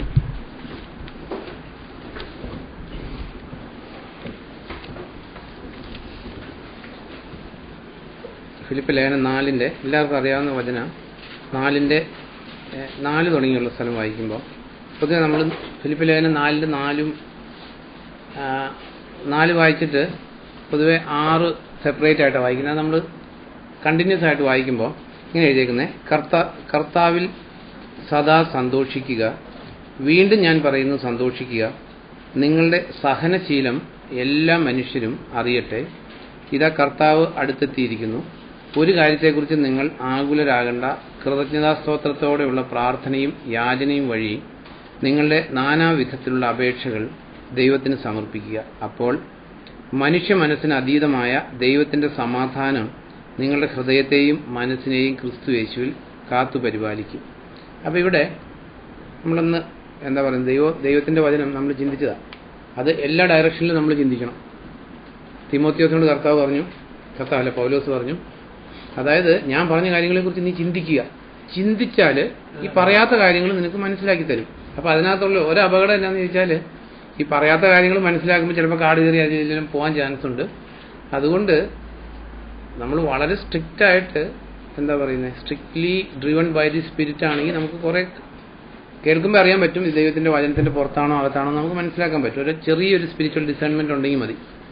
അപ്പോൾ ഇതിൽ പൗലോസ് കൊറിന്തോസിലെ വിശ്വാസികളോട് പറയുക, നിങ്ങൾ ഫിലിപ്പിയിലെ വിശ്വാസികളോട് പറയുക, നിങ്ങൾ സദാ സന്തോഷിക്കുക. വീണ്ടും ഞാൻ പറയുന്നത് നിങ്ങളോട് സന്തോഷിക്കുക. എന്നിട്ട് ഒരു വേർഡ് എഴുതിയേക്കുന്നത് ശ്രദ്ധിക്കണം, നിങ്ങളുടെ സഹനശീലം എല്ലാ മനുഷ്യരും അറിയട്ടെ. അപ്പോൾ ഈ ക്രിസ്തീയ സന്തോഷം എന്ന് പറയുന്നത് ലോകത്തിലെ സന്തോഷമല്ല, നമ്മളിവിടെ കാണുന്നതാണ്. ഇപ്പോൾ വീക്കെൻഡ് ആകുമ്പോൾ എല്ലാവരും സന്തോഷത്തിന് ചെയ്യുന്ന കാര്യങ്ങൾ അവിടെ പോയി എന്തെങ്കിലും പ്രത്യേക ഫുഡൊക്കെ ഉണ്ടാക്കി, അല്ലെങ്കിൽ ഏതെങ്കിലും തുറസായ സ്ഥലത്ത് പോയിരുന്നു, ഫുഡും കഴിച്ചു, കുറച്ച് മദ്യവും കഴിച്ചു, അതെല്ലാം കഴിഞ്ഞ് തിരികെ പോകുന്നു. അവർക്ക് ഭയങ്കര സന്തോഷമാണ്. But it's for a small time, അല്ലെ 2 മണിക്കൂർ 3 മണിക്കൂർ അല്ലെ 5 മണിക്കൂർ. അപ്പോൾ ഇവിടെ ഈ ദൈവം തരുന്ന സന്തോഷം എന്ന് പറയുന്നതും ഈ ജഡം നൽകുന്ന സന്തോഷം തമ്മിൽ 2 ഓപ്പോസിറ്റാണ്. അതുകൊണ്ടാണ് ഇവിടെ പ്രത്യേകം ഈ സന്തോഷിക്കുക എന്ന് പറഞ്ഞിട്ട് പ്രത്യേകം കൂടെ പറഞ്ഞേക്കുന്ന കാര്യം നിങ്ങളുടെ സഹനശീലം എല്ലാവരും അറിയട്ടെ എന്ന്. അല്ലാതെ പൊതുവെ എങ്ങനെയാണോ സന്തോഷിക്കുക എന്ന് പറയുമ്പോൾ അതിന് വേറൊന്നും കൂട്ടാൻ, സന്തോഷം എന്ന് പറയുമ്പോൾ എല്ലാവർക്കും അറിയാം, എല്ലാവരുടെയും ആഗ്രഹം സന്തോഷിക്കുക എന്ന് പറയുന്നത്. പക്ഷേ ക്രിസ്തീയ സന്തോഷത്തിന് ഇത്തിരി വ്യത്യാസമുണ്ട്. കാരണം അത് ജഡത്തിൻ്റെ സന്തോഷത്തിൻ്റെ ഡയമെട്രിക്കലി ഓപ്പോസിറ്റാണ്. അപ്പോൾ ഈ ക്രിസ്തീയ സന്തോഷം കിട്ടണമെങ്കിൽ ജഡത്തിൻ്റെ ആഗ്രഹത്തെ ക്രൂശിച്ചാലേ കിട്ടത്തുള്ളൂ. അതുകൊണ്ട് പൗലോസ് പറയാ, അപ്പോൾ നമ്മൾ സന്തോഷമുള്ളവരായിട്ട് ജീവിക്കുമ്പോൾ എല്ലാവരും ഈ സന്തോഷം കാണട്ടെ, പക്ഷെ ഇന്റേണലി സംഭവിക്കേണ്ട ഒരു കാര്യം, നമ്മുടെ ഈ ജഡം പറയുന്ന പല സന്തോഷത്തോട് നോ പറയുമ്പോഴേ നമുക്ക് ആത്മാവിൽ സന്തോഷിക്കാൻ പറ്റത്തുള്ളൂ. അതുകൊണ്ട് പൗലോസ് അവിടെ പറഞ്ഞേക്കുന്നത് സദാ സന്തോഷിക്കുക. വീണ്ടും പറയുന്നത് സന്തോഷിക്കുക, നിങ്ങളുടെ സഹനശീലം അറിയട്ടെ. കാരണം ഈ ലോകം സന്തോഷം എന്ന് പറയുന്ന പലതിനോടും നമ്മൾ നോ പറയുമ്പോഴാണ് കർത്താവിൻ്റെ സന്തോഷം കിട്ടുന്നത്. കർത്താവിൻ്റെ സന്തോഷം നമുക്ക് വില കൊടുത്ത് വാങ്ങിക്കാൻ പറ്റത്തില്ല, നമ്മുടെ അധ്വാനം കൊണ്ട് നമുക്ക് ഉണ്ടാക്കാൻ പറ്റത്തില്ല. ഈ കർത്താവിൻ്റെ സന്തോഷം എങ്ങനെയാണ്? ഒരൊറ്റ ചാനലിലേ കിട്ടുള്ളൂ. എങ്ങനെയാണ് കിട്ടുന്നത്? കർത്താവ് തന്നാൽ മാത്രമേ കിട്ടൂ, വേറെ ഒരു രീതിയിലും കിട്ടത്തില്ല. അത് കിട്ടണമെങ്കിൽ ഈ ലോകം തരുന്ന പല സന്തോഷത്തോടും നോ പറയുമ്പോഴേ ഇത് കർത്താവ് തരുള്ളൂ. അതുകൊണ്ടാണ് പൗലോസ് പ്രത്യേകം പറയുന്നത്. അപ്പോൾ ഞാനത് പലപ്പോഴും ചിന്തിച്ചിട്ടുണ്ട്, നിങ്ങളുടെ സഹനശീലം അറിയട്ടെ. സന്തോഷവും സഹനവും തമ്മിൽ എന്താ ബന്ധം എന്ന് പലപ്പോഴും ചിന്തിച്ചിട്ടുണ്ട്. പക്ഷേ ഇവിടെ ഒത്തിരി ബന്ധമുണ്ട്. ഈ ജഡത്തിൻ്റെ സന്തോഷമാണ് നമ്മുടെ സ്വാഭാവികമായിട്ടുള്ള സന്തോഷം. നമ്മുടെ ബൈ നേച്ചർ നമുക്കുള്ള സന്തോഷം എന്ന് പറയുന്നത് ജഡത്തിൻ്റെ സന്തോഷം. അത് ബൈ നേച്ചർ എല്ലാവരും ആദാമിൻ്റെ സന്തതിയാണ്. എല്ലാവരുടെയും ബൈ നേച്ചർ സന്തോഷം ഇതാണ്, ലോകത്തിൻ്റെ സന്തോഷം. ശരി, ഹോളിഡേക്ക് ഒരു ടൂർ പോയി, അല്ലെങ്കിൽ ഒരു പാർക്കിൽ പോയി കുറേ നേരം നോക്കിയിരുന്നു, അല്ലെങ്കിൽ ഏതെങ്കിലും ഈ അടുത്തിടെ ഒരാൾ എന്നോട് പറഞ്ഞു അവിടെ കുറേ 600 കിലോമീറ്റർ ട്രാവൽ ചെയ്താൽ ഒരു ഗുഹ കാണാമെന്ന്. അപ്പോൾ ആ ഗുഹയ്ക്കകത്തോടെ പോകുമ്പോൾ സന്തോഷം കിട്ടുമായിരിക്കും, പക്ഷേ എനിക്ക് ഒരിക്കലും ഒരു സന്തോഷം കിട്ടത്തില്ല. 600 കിലോമീറ്റർ പാടുപെട്ട് യാത്ര ചെയ്ത് പോയി കഴിയുമ്പോൾ ഒരു സന്തോഷം കിട്ടും. അപ്പോൾ ഈ ലോകത്തിൻ്റെ സന്തോഷങ്ങൾ ഇങ്ങനെ, അല്ലെങ്കിൽ ചില ആൾക്കാർക്ക്, ഇപ്പോൾ നമുക്ക് ഈ ദേശക്കാരെ സംബന്ധിച്ചാണെങ്കിൽ ഉള്ള പൈസ ഏതെങ്കിലും ടൂറിങ്ങിന് പോയി അവിടെ ഇവിടെയൊക്കെ പോയി നോക്കി, ഏതെങ്കിലും ഒരു മല കണ്ടു, അല്ലെങ്കിൽ ഏതെങ്കിലും ഒരു സ്ഥലത്ത് ചെല്ലുമ്പോൾ അവിടെ കുറേ കളറുള്ള കല്ല് കണ്ടു, വലിയ സന്തോഷമാണ്. അപ്പോൾ ഇങ്ങനെയുള്ള സന്തോഷമാണ് ആദാമിൻ്റെ സന്തതിയുടെ സന്തോഷം. അതുകൊണ്ട് പൗലോസ് ഇവിടെ പറയുന്നത്, നിങ്ങളുടെ സഹനശീലം അറിയട്ടെ എന്ന് പറഞ്ഞാൽ നിങ്ങൾ അതിൽ നിന്ന് ഡിഫറൻ്റ് ആണെന്ന് ആൾക്കാരായിട്ട് കൂട്ടുകാർ വിളിക്കുക. ശരി, നമുക്കിന്നൊരു കളി കാണാൻ പോവാം, അല്ലെങ്കിൽ നമുക്ക് അവിടെ പോയാൽ ഞാൻ പറഞ്ഞില്ലേ ഒരു കുറേയിടെ യാത്ര ചെയ്ത് പോയാൽ ഒരു ബൈ നേച്ചറായിട്ടുള്ളൊരു ബൈ നേച്ചർ ഫോം ചെയ്തേക്കുന്ന ഒരു ഗുഹ കാണാം. അപ്പോൾ ഇതിൻ്റെ കൂടെ പോകുമ്പോൾ അപ്പോൾ ആൾക്കാർ പറയും, പത്രോസിൻ്റെ ലേഖനത്തിൽ പത്രോസ് പറയുക, നിങ്ങൾ ഇതിൽ നിന്ന് ഡിഫറൻ്റ് ആണെന്ന് കാണുമ്പോൾ ഈ ലോകക്കാർ നിങ്ങൾ ഇപ്പോൾ കളിയാക്കുമെങ്കിലും ക്രിസ്തുവിൻ്റെ ദിനത്തിൽ അത് റെസ്പെക്റ്റിന് അല്ലെ ബഹുമാനത്തിന് പാത്രീഭൂതരായി തീരൂ. അപ്പോൾ എപ്പോഴും ക്രിസ്തുവിലുള്ള സന്തോഷം, അപ്പോൾ നമ്മൾ ഇതിലേത് സന്തോഷം വേണമെന്ന് നമ്മൾ തന്നെ ഓപ്റ്റ് ചെയ്യേണ്ടത്. കർത്താവിലുള്ള സന്തോഷമാണ് ഓപ്റ്റ് ചെയ്യുന്നതെങ്കിൽ കാണുന്നവർക്ക് ഇവർ സഫറേഴ്സ് ആണെന്നേ തോന്നത്തുള്ളൂ. നിങ്ങളുടെ സഹനശീലം മറ്റുള്ളവർ കാണട്ടെ എന്ന് പറഞ്ഞേക്കുന്നത്. മറ്റുള്ളവരുടെ മുമ്പിൽ ദുഃഖമാണെന്ന് തോന്നുന്നതായിരിക്കും പലപ്പോഴും നമ്മുടെ ഉള്ളിൽ സന്തോഷം തരുന്നത്. ഒന്ന് ആലോചിച്ച് നോക്ക്. ഇപ്പോൾ ഈ ഉപവാസ പ്രാർത്ഥന നിന്ന് എടുത്തു നോക്കും, നമ്മളെല്ലാം ചെയ്യാറുള്ളതാണ്. ഇപ്പം ശരീരത്തിന് ഭക്ഷണം കൊടുക്കാതിരിക്കുമ്പോൾ സന്തോഷമാണോ ദുഃഖമാണോ? ഇറ്റ് ഈസ് എ സഫറിങ്, ഒരു സഫറിങ്ങാണ്, അല്ലെങ്കിൽ ശരീരത്തിനൊരു ബുദ്ധിമുട്ടാണ്, ക്ഷീണമാണ്. പക്ഷെ നമ്മൾ കർത്താവിൻ്റെ സന്നിധിയിൽ ഉപവസിച്ചും പ്രാർത്ഥിച്ചിരുന്നു, ഒരു ദിവസം 2 ദിവസം 3 ദിവസമൊക്കെ ഇരുന്നിട്ട് നമ്മളത് ബ്രേക്ക് ചെയ്തിട്ട് നമ്മൾ പുറകോട്ട് നോക്കുമ്പോൾ തിന്നാതിരുന്നതിനെക്കുറിച്ചൊരു ദുഃഖമാണോ, ഒരു സ്പിരിച്വലി ഒരു റിജോയ്സിങ് ആണോ ജീവിതത്തിലുണ്ടാകുന്നത്? അനുഭവിച്ചിട്ടുള്ള കാര്യമല്ലായിരുന്നു. അപ്പോൾ ലോകക്കാർ നോക്കുമ്പോൾ എന്നോട് തന്നെ ആൾക്കാർ പറഞ്ഞിട്ടുണ്ട്, ഉപവസിക്കുമ്പോൾ ഒക്കെ പട്ടിണി കിടന്നിട്ട് എന്ത് കിട്ടാനും, ദൈവം സ്നേഹിക്കുന്ന ഒരു ദൈവമാണെങ്കിൽ മക്കൾ ഭക്ഷണം കഴിക്കാതിരിക്കുന്നതിൽ സന്തോഷിക്കുമോ? അങ്ങനെയെല്ലാം അതാ പറഞ്ഞേ, ഈ പല രീതിയിലും ദൈവത്തിൻ്റെ വചനത്തെ നമുക്ക് വ്യാഖ്യാനിക്കാനും വളച്ചൊടിക്കാനും പറ്റും. എന്നാൽ അതേ പിതാവ് ഈ പുത്രൻ ഇവിടെ 40 ദിവസം ഭക്ഷണം കഴിക്കാതിരുന്നപ്പോൾ അവന് സ്വർഗത്തിൽ നിന്ന് മന്ന വർഷിച്ചു കൊടുത്തില്ല. അപ്പോൾ അതുകൊണ്ട് നമ്മൾ 40 ദിവസം ഉപവസിക്കണം, 25 ദിവസം ഉപവസിക്കണം എന്നല്ല ഞാൻ പറഞ്ഞേ. പക്ഷേ ഈ ജഡത്തിന് ബ്രേക്ക് ഇടുന്നത് ക്രിസ്ത്യൻ ലൈഫിൻ്റെ ഒരു ക്യാരക്ടറാണ്. നോക്കിക്കോ, അതായത് ഉപവസിക്കാത്ത ആൾക്കാർ അവർ ജഡികരായിരിക്കും ബേസിക്കലി. അവർക്ക് ഭക്ഷണത്തോട് നോ പറയാൻ പറ്റാത്ത ആൾക്കാർക്ക് മറ്റു പല ക്യാരക്ടറിനോട് നോ പറയാൻ പറ്റത്തില്ല. അപ്പോൾ അതുകൊണ്ട് ഒരു നിയമമായിട്ട് ഉപവസിച്ചിട്ട് കാര്യമില്ല, വോളണ്ടറി ആയിട്ട്. അല്ലെങ്കിൽ കർത്താവ് പറഞ്ഞു, അപ്പസ്തലന്മാരുടെ അടുത്തൊരു ഭൂതത്തെ ഇറക്കാൻ കൊണ്ടുവന്നു, ഭൂതം ഇറങ്ങിയില്ല. അപ്പോൾ കർത്താവിനോട് അവർ ചോദിച്ചു, എന്താ ഈ ഭൂതം ഇറങ്ങാത്തതെന്ന്? അപ്പോൾ കർത്താവ് പറഞ്ഞു, ഉപവാസത്താലും പ്രാർത്ഥനയാലും അല്ലാതെ ഈ വക പലപ്പോഴും വിട്ടുപോകത്തില്ല. അപ്പോൾ ഉപവസിച്ച് പ്രാർത്ഥിക്കാത്തവരുടെ ജീവിതത്തിൽ ഇങ്ങനെ പലതും കൂടെ ഉണ്ടാവും, കൂടെ ഉണ്ടാകരുതാത്ത പലതും കൂടെ ഉണ്ടാവും. അത് ചിലപ്പോൾ രോഗമായിരിക്കും, ചിലപ്പോൾ ചില ഈവിൾ ക്യാരക്ടേഴ്സ് ആയിരിക്കും, ചിലപ്പോൾ ദാരിദ്ര്യമായിരിക്കും, ചിലപ്പോൾ ദൈവം നമ്മുടെ കൂടെ ഉണ്ടായിരിക്കാൻ ആഗ്രഹിക്കാത്ത പലതും ജഡത്തെ ക്രൂശിച്ച് കർത്താവിൻ്റെ സന്നിധിയിൽ ഉപവസിച്ചും പ്രാർത്ഥിച്ചും ഇരിക്കാത്തവരുടെ കൂട്ടത്തിൽ പല സാധനങ്ങളും കൂടെ കാണും. അന്ന് നമ്മൾ അവിടെ കാണുന്നത് ആ കുഞ്ഞിന് എന്തായിരുന്നു, ആ ഭൂതത്തിൻ്റെ പേരൊന്നും പറയുന്നില്ല അല്ലേ, ആ ഭൂതം ഉണ്ടായിരുന്നു. കാരണം അപ്പസ്തലന്മാർ പറഞ്ഞിട്ട് പോയില്ല. കാരണം പല ഭൂതത്തിനും ഒരേ ശക്തിയല്ലല്ലോ, ഭൂതങ്ങൾക്ക് തമ്മിൽ ശക്തിക്ക് വ്യത്യാസമുണ്ട്. അതുകൊണ്ടാണ് കർത്താവ് പറയുന്നത്, വിട്ടുപോകുന്ന ഭൂതം തിരിച്ചു വന്ന് നോക്കുമ്പോൾ അല്ല, അതായത് അവിടെ ഒന്നുമില്ല, ദൈവത്തിൻ്റെ വചനമില്ല, പരിശുദ്ധാത്മാവില്ല. അടിച്ചുവാരി ക്ലീൻ ആക്കിയിട്ടേക്കെന്ന് പറഞ്ഞാൽ നമ്മൾ വിചാരിക്കും അടിച്ചുവാരി ക്ലീൻ ആക്കി ഇടുന്ന ആളോ നല്ലതെന്ന് തോന്നും. അതായത് ഹൃദയം അടിച്ചുവാരി ക്ലീൻ ആക്കി ഇടാൻ പാടില്ല. എങ്ങനെയായിരിക്കണം? ഹൃദയം എപ്പോഴും ഫിൽഡ് ആയിരിക്കണം. അതായത് ദൈവത്തിൻ്റെ വചനത്താലും പരിശുദ്ധാത്മാവിനാലും നിറഞ്ഞിരിക്കുകയാണെങ്കിൽ അവൻ വന്ന് നോക്കിയിട്ട് എന്ത് ചെയ്യും? അതല്ല, വേക്കൻസി ഇല്ലയെന്ന് പറഞ്ഞിട്ട് പോകും. അവിടെ വരുമ്പോൾ വളരെ എല്ലാം നല്ല അങ്ങനെ ഒരു ഹൃദയമാണ് പിശാചിന് വേണ്ടത്. അതായത് ദൈവവചനം ഇല്ല, ദൈവത്തിൻ്റെ പരിശുദ്ധാത്മാവും ഇല്ലെങ്കിൽ പെട്ടെന്ന് കയറി അവിടെ താമസിക്കില്ല. കാരണം ഒന്ന് ഇവിടെ തന്നെ ഇറക്കി വിട്ടതാണ്, ഇനി വരുമ്പോൾ സ്ട്രോങ് ആയിരിക്കണം. അതുകൊണ്ട് എങ്ങനെ വന്ന് കയറുമെന്ന് എഴുതിയേക്കുന്നത്? More wicked spirits. അതുകൊണ്ടാണ് നോക്കിയോ, നമ്മൾ ഈ രക്ഷിക്കപ്പെട്ട് പല ചീത്ത സ്വഭാവങ്ങളും ഒക്കെ മാറിപ്പോകുന്ന ആൾക്കാർ അവർ ദൈവത്തിൻ്റെ വചനത്താലും പരിശുദ്ധാത്മാവിനാലും നിറഞ്ഞ അല്ലെങ്കിൽ ക്രിസ്ത്യൻ ലൈഫിൽ മുമ്പോട്ട് വരുന്നില്ലെങ്കിൽ അവർ പിന്മാറി കഴിയുമ്പോൾ അവരതിനേക്കാൾ ഇരട്ടി നരകസന്ധതിയായിട്ട് തീരും. അങ്ങനെ കർത്താവ് അങ്ങനെ തന്നെ പറഞ്ഞു, അവരുടെ അവസാനം ആദ്യത്തേക്കാൾ വളരെ മോശമായി തീരും. അപ്പോൾ നമ്മുടെ ജീവിതത്തിൽ ദൈവത്തിൻ്റെ വചനം പറഞ്ഞേക്കുവാണ്, റിജോയ്സ് ഓൾവേസ്. നമ്മുടെ ജീവിതത്തിൽ നമുക്ക് എല്ലാവർക്കും ഉണ്ടായിരിക്കേണ്ട ഒരു ആഗ്രഹം. കാരണം ആദവും അവയും ദൈവത്തോടു കൂടെ നടന്ന് അവർ എല്ലാ സന്തോഷം അനുഭവിച്ച് സ്വർഗീയ സന്തോഷത്തെ ഈ ഭൂമിയിൽ ജീവിച്ചവരാണ്. അവർ നഷ്ടപ്പെടുത്തി അതിനെല്ലാം മടക്കി തരാനായിട്ട് കർത്താവ് തിരികെ വന്നേ. അതുകൊണ്ടാണ് നമ്മൾ ദൈവത്തിൻ്റെ വചനത്തിൽ വായിക്കുന്നത്, യാക്കോബിൻ്റെ ലേഖനത്തിൽ വായിക്കുന്നുണ്ട്, പരീക്ഷകളെ നേരിടുന്ന മനുഷ്യൻ ഭാഗ്യവാൻ. അങ്ങനെ അൾട്ടിമേറ്റ്ലി ഒന്നിനും കുറവില്ലാത്ത അവസ്ഥ, ഏദൻ തോട്ടത്തിലെ അവസ്ഥയിൽ നമ്മളെ കൊണ്ടെത്തിക്കാൻ വേണ്ടിയ കർത്താവ് മരിച്ചത്. അപ്പോൾ ഇതിൽ ഈ നഷ്ടപ്പെട്ട സന്തോഷം അത് മടക്കി കിട്ടണമെങ്കിൽ ആദാമിൻ്റെ സന്തതിയുടെ വഴി നമ്മൾ ഉപേക്ഷിച്ചേ പറ്റൂ. അതുകൊണ്ടാണ് പൗലോസ് പറയുന്നത്, നിങ്ങളുടെ സഹനശീലം എല്ലാവരും അറിയട്ടെ. ലോകക്കാർ ഇമ്പം എന്ന് വിളിക്കുന്നതിൻ്റെ കൂടെ ഇമ്പം ആയിട്ട് പോകരുത്, ലോകക്കാർ സന്തോഷം എന്ന് വിളിക്കുന്നതിന് സന്തോഷം എന്ന് വിളിക്കരുത്, അല്ലെങ്കിൽ ലോകക്കാരുടെ റിജോയ്സിങ് മെത്തേഡിൽ നമ്മൾ റിജോയ്സ് ചെയ്യരുത്. നമുക്ക്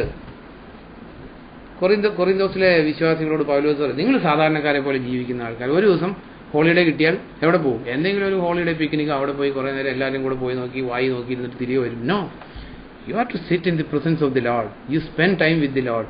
അപ്പോൾ ദൈവത്തിൻ്റെ തേജസ്, ദൈവത്തിൻ്റെ സന്തോഷം നമ്മുടെ ജീവിതത്തിലോട്ട് ഇൻഫ്യൂസ് ചെയ്യും ദൈവം. നമ്മൾ ചിന്തിച്ച പോയിന്റ്, ഈ സന്തോഷം മനുഷ്യന് തരാൻ പറ്റത്തില്ല. ഈ നെഹമ്യ ചാപ്റ്റർ 12 12:43 അന്ന് അവർ മഹായാഗങ്ങൾ അർപ്പിച്ച് ആഹ്ലാദിച്ചു. ദൈവം അവരെ വലിയ ആനന്ദം നൽകി സന്തോഷിപ്പിച്ചിരുന്നു. സ്ത്രീകളും കുട്ടികളും ആഹ്ലാദിച്ചു. ജെറുസലേമിന്റെ അതായത് സ്ത്രീകളും കുട്ടികളും സന്തോഷിച്ചു. അവർക്ക് ദൈവം, അവിടെ എഴുതിയേക്കുന്ന ദൈവം അവർക്ക് വലിയ സന്തോഷം നൽകി. എന്ത് ചെയ്തപ്പോഴാണ് സന്തോഷം നൽകിയത്? ആ സ്ഥലം അറിയാമെങ്കിൽ അറിയാം. എന്ത് ചെയ്തപ്പോഴാണ്? അതായത് മതിൽ പണി കംപ്ലീറ്റ്. മീൻസ് ഇപ്പം നമ്മൾ ജനറലൈസ് ചെയ്യുവാണെങ്കിൽ ദൈവത്തിന് വേണ്ടി ഒരു വൻ കാര്യം ചെയ്തപ്പോൾ ദൈവം അവർക്ക് സന്തോഷം കൊടുത്തു. തലമുറകളായിട്ട് തകർന്നു കിടന്നിരുന്ന മതിൽ നമ്മുടെ ജീവിതത്തിലാണെങ്കിൽ തലമുറകളായിട്ട് ത്യജിക്കപ്പെട്ടിരുന്ന ദൈവത്തിൻ്റെ വചനം. നമ്മുടെ പൂർവികർ വിഗ്രഹാരാധകരായിരുന്നു, അവർ കുർബാന കാണുന്നവരായിരുന്നു, കുമ്പസാരിക്കുന്നവരായിരുന്നു, അവർ പുണ്യാളന്മാരുടെ അടുത്ത് പോകുന്നവരായിരുന്നു, അല്ലെങ്കിൽ നേർച്ച കാഴ്ചകൾ നടത്തുന്നവരായിരുന്നു, ഊട്ട് കഴിക്കുന്നവരായിരുന്നു. ആ തകർന്നു കിടന്ന മതിലിനെ പുതുക്കി പണിത് നമ്മുടെ ജീവിതത്തിൽ ദൈവവചനപ്രകാരമുള്ള മതിലുകളും ബൗണ്ടറികളും അതിരുകളും ജീവിതത്തിന് വ്യവസ്ഥകളും വെച്ച് കഴിയുമ്പോൾ നമ്മളിവിടെ കാണുന്ന അവരെ മതിൽ പണിത് കഴിഞ്ഞപ്പോൾ ദൈവം അവർക്ക് മഹാസന്തോഷം കൊടുത്തു. അപ്പോൾ നമ്മുടെ പൂർവികർ തകർത്ത് കളഞ്ഞ പല മതിലുകളും ദൈവവചനപ്രകാരം നമ്മൾ പുതുക്കി പണിയുമ്പോൾ നെഹമ്യ 12:43 അപ്പോൾ ദൈവം അവർക്ക് മഹാസന്തോഷം നൽകി. അപ്പം നോക്ക്, ലോകത്തിലെ കോണ്ടംപററി സുവിശേഷ പ്രവർത്തനത്തിൽ പല ദൈവവചന വ്യവസ്ഥകളും ലംഘിക്കപ്പെട്ടിരിക്കുക, മതിലുകൾ തകർന്നു കിടക്കുക. അപ്പം നമ്മൾ ദൈവത്തിൻ്റെ വചനത്തിൽ നിന്ന് ആഴമായിട്ട് ചികഞ്ഞെടുത്ത്, അല്ലെങ്കിൽ അബ്രാഹാം മരിച്ചു കഴിഞ്ഞപ്പോൾ ഇസഹാക്ക് കിണർ കുഴിച്ച പോലെ നമ്മൾ കിണർ കുഴിച്ച് ഈ ദൈവത്തിൻ്റെ വചനത്തിൽ അപ്പസ്തോലന്മാർ പണിത രീതിയിൽ നമ്മൾ സഭ പണിത് ക്രിസ്ത്യ ജീവിതം പണിത് കർത്താവിനെ പിൻപറ്റി കഴിയുമ്പോൾ ദൈവം മഹാസന്തോഷം നമ്മുടെ ജീവിതത്തിലോട്ട് തരും. അപ്പം നമ്മുടെ ജീവിതത്തിൽ അവിടെയാണ് അത്. ലോകക്കാർ നോക്കുമ്പോൾ ഇതിന് മഹാസന്തോഷം കാണുമോ? അവർ പറയും ഇതെന്താ ഇവർക്ക് എന്താ ഉള്ളത്, ഇവർ നോക്ക്, ഇവർ എപ്പോഴും കർത്താവിൻ്റെ കാര്യം പറഞ്ഞുകൊണ്ടിരിക്കും. ഇവർക്കൊരു ഒരാൾ വിശ്വാസത്തിലോട്ട് വന്നു കഴിഞ്ഞപ്പോൾ പറഞ്ഞു, അങ്ങനെ മദ്യപാനിയായിരുന്നു, സിഗരറ്റ് വലിക്കുമായിരുന്നു, സിനിമ കാണുമായിരുന്നു റെഗുലറായിട്ട്. വിശ്വാസത്തിലോട്ട് വന്നു, പക്ഷെ ഏതിലേക്ക് വന്നില്ല? ഡിസൈപ്പിൾഷിപ്പിലേക്ക് വന്നില്ല. അപ്പോൾ കുറേ കഴിയുമ്പോൾ ഇങ്ങനെ പുറകോട്ട് നമ്മൾ ഈജിപ്തുകാർ ഇസ്രായേലിൽ നിന്ന് വന്നതുപോലെയാണ് വിശ്വാസം. ഇസ്രായേൽക്കാർ ഈജിപ്തിൽ നിന്ന് വന്ന പോലെയാണ്. അവർ ചെങ്കടലൊക്കെ കടന്ന് ഇവിടെ വന്ന് കുറേ നാൾ കഴിഞ്ഞ് കാനാനിലോട്ട് കയറാൻ പറ്റിയില്ല, അല്ലെങ്കിൽ റിയൽ ആയിട്ടുള്ള ദൈവിക അനുഗ്രഹം പ്രാപിക്കാൻ പറ്റിയില്ല. അല്ലെങ്കിൽ നമ്മളൊരു സമുദായം വിട്ട് ക്രിസ്ത്യ വിശ്വാസത്തിലോട്ട് വന്നു, റിയൽ ആയിട്ടുള്ള ക്രിസ്ത്യൻ ലൈഫ് കാനാൻ ദേശത്ത് കയറാൻ പറ്റാതായി കഴിയുമ്പോൾ എന്ത് പറ്റും? ഈജിപ്തിൽ വെളുത്തുള്ളി ഉണ്ടായിരുന്നു, അവിടെ നല്ല സാൽമൺ ഉണ്ടായിരുന്നു, അല്ലെങ്കിൽ നെയ്മീൻ ഫ്രൈ ഉണ്ടായിരുന്നു, നല്ല ഇറച്ചി ഇഷ്ടം പോലെ കിട്ടുമായിരുന്നു. എപ്പോഴും നമ്മൾ അറിയേണ്ട ഒരു കാര്യം, നമ്മൾ ലോകത്തിലെ പ്ലഷേഴ്സിനെ കുറിച്ച് നമ്മൾ ചിന്തിക്കുന്നത്, ലോകത്തിലെ നോക്ക് സായിപ്പ്മാർ ചെയ്യുന്ന പോലെയുള്ള പ്ലഷേഴ്സ്, ഒന്ന് ചൂണ്ടയിടാൻ പോയി കടൽ തീരത്തിരുന്ന് 2 മത്തി ചൂണ്ടയിൽ വെട്ടിക്കഴിയുമ്പോൾ കിട്ടുന്ന സന്തോഷമല്ല ദൈവത്തിൻ്റെ പരിശുദ്ധാത്മാവ് കൊടുക്കുന്ന സന്തോഷം. ദൈവത്തിൻ്റെ വചനത്തിൽ പറയുന്നു, സ്വർഗ്ഗരാജ്യം തീനും കുടിയും അല്ല, അത് നീതിയും സമാധാനവും പരിശുദ്ധാത്മാവിലുള്ള സന്തോഷവും. അപ്പോൾ ഇവിടെ ദൈവത്തിൻ്റെ പരിശുദ്ധാത്മാവ് എഴുതി വെച്ചേക്കുന്ന കാര്യം, അവർ കാനാനിൽ കയറാതായപ്പോൾ അവർക്ക് ഇറച്ചിക്ക് കൊതി വന്നു. അവർ ഈജിപ്തിലെ സിമിത്തേരിയെ കുറിച്ച് ചിന്തിച്ചു, ഈജിപ്തിലെ പ്ലഷേഴ്സിനെ കുറിച്ച് ചിന്തിച്ചു. ഇന്നും അങ്ങനെ തന്നെയാണ്. കർത്താവിൽ മരിച്ച് കർത്താവിൽ ആമോദിക്കുന്ന മനുഷ്യൻ, അല്ലെ ലോകത്തിലെ സന്തോഷങ്ങളല്ല കർത്താവിൽ സന്തോഷിക്കുന്ന മനുഷ്യർക്ക്, അപ്പോൾ ലോകപ്രകാരം നോക്കുമ്പോൾ അവർ സഹിക്കുന്നവരായിരിക്കും, പക്ഷെ കർത്താവ് അവർക്ക് സന്തോഷം നൽകി. അപ്പോൾ ലോകത്തിൽ അവർ തകർന്നു കിടന്ന മതിൽ പുതുക്കി പണിതപ്പോൾ ദൈവം സന്തോഷം കൊടുത്തു. നമ്മൾ ഈ കാണുന്ന ഈ ലോകത്തിൽ കോണ്ടംപററി ക്രിസ്ത്യാനിറ്റിയിൽ അപ്പസ്തോലന്മാർ പണിത പണിയല്ല പണിതുകൊണ്ടിരിക്കുന്നത്, അവർ പണിതുപോലെയല്ല പണിയുന്നത്. പലപ്പോഴും നമ്മൾ ആരെയും ജഡ്ജ് ചെയ്യാനല്ല, പക്ഷേ ദൈവവചനപ്രകാരം അല്ലാത്ത പണിയുടെ കൂടെ കൂടിയാൽ വി വിൽ ബി ലൂസേഴ്സ്. ആ പണിയുന്നവർ പലതും ഉണ്ടാക്കും, പക്ഷെ പോകുന്നവർ പലതും നഷ്ടപ്പെടുത്തും. അപ്പോൾ നമ്മുടെ ജീവിതത്തിൽ ഈ മതിലുകളെ പണിത് കഴിയുമ്പോൾ നമ്മൾ കാണുന്നത് എന്താ? ദൈവം അവർക്ക് മഹാസന്തോഷം നൽകി. നമ്മുടെ ജീവിതത്തിൽ ഈ മഹാസന്തോഷം ഇല്ലെങ്കിൽ നമ്മുടെ പണിയെ നോക്കിയാൽ മതി, നമ്മുടെ പ്ലഷേഴ്സിനെ നോക്കിയാൽ മതി. നമുക്ക് ഹോളിഡേ റിസോർട്ടിൽ പോകുന്നതാണോ സന്തോഷം, പിക്നിക്ക് പോകുന്നതാണോ സന്തോഷം? അതുകൊണ്ട് ഇതിനെല്ലാം പോകരുതെന്നോ എടുക്കരുതെന്നോ തുടരുതെന്നോ പിടിക്കരുതെന്നോ അല്ല ഞാൻ പറഞ്ഞത്. എല്ലാത്തിനെയും അതിൻ്റെ റൈറ്റ് പെർസ്പെക്റ്റീവ് നിർത്താം. നമ്മൾ പലപ്പോഴും ഇവിടെ ഭയങ്കര ബിസിയാണ് ജോലിയിൽ. അപ്പോൾ ജോലിയിൽ ബിസി ആകുമ്പോൾ ഒരു ദിവസം അവധി കിട്ടുമ്പോൾ എങ്ങനെ ടൈം ചെലവഴിക്കണം നമ്മളാണ് ചിന്തിക്കേണ്ടത്. പലപ്പോഴും കർത്താവിനോട് ചെയ്യേണ്ട നീതി ചെയ്യാൻ നമുക്ക് പലപ്പോഴും പറ്റുന്നില്ല. ദൈവത്തിൻ്റെ വചനത്തിൻ്റെ മുമ്പിൽ ഇരിക്കാൻ പറ്റുന്നില്ല, പ്രാർത്ഥിക്കാൻ പറ്റുന്നില്ല, സുവിശേഷം പറയാൻ പറ്റുന്നില്ല. ഇതിൻ്റെ മധ്യത്തിൽ ഒരു ദിവസം ഹോളിഡേ കിട്ടുമ്പോൾ എന്താ ചെയ്യേണ്ടതെന്ന് വി ആർ ടു ഡിസൈഡ്. വീണ്ടും നമ്മൾ കാണുന്നത് ഈ നെഹമ്യാ തന്നെ ചാപ്റ്റർ 8 ദൈവം സന്തോഷം കൊടുത്ത സാഹചര്യങ്ങളെക്കുറിച്ച് എഴുതിയേക്കുന്നത്. നെഹമ്യാ 8 അതിൻ്റെ അവർ ദൈവത്തിൻ്റെ വചനം പഠിച്ചിട്ട്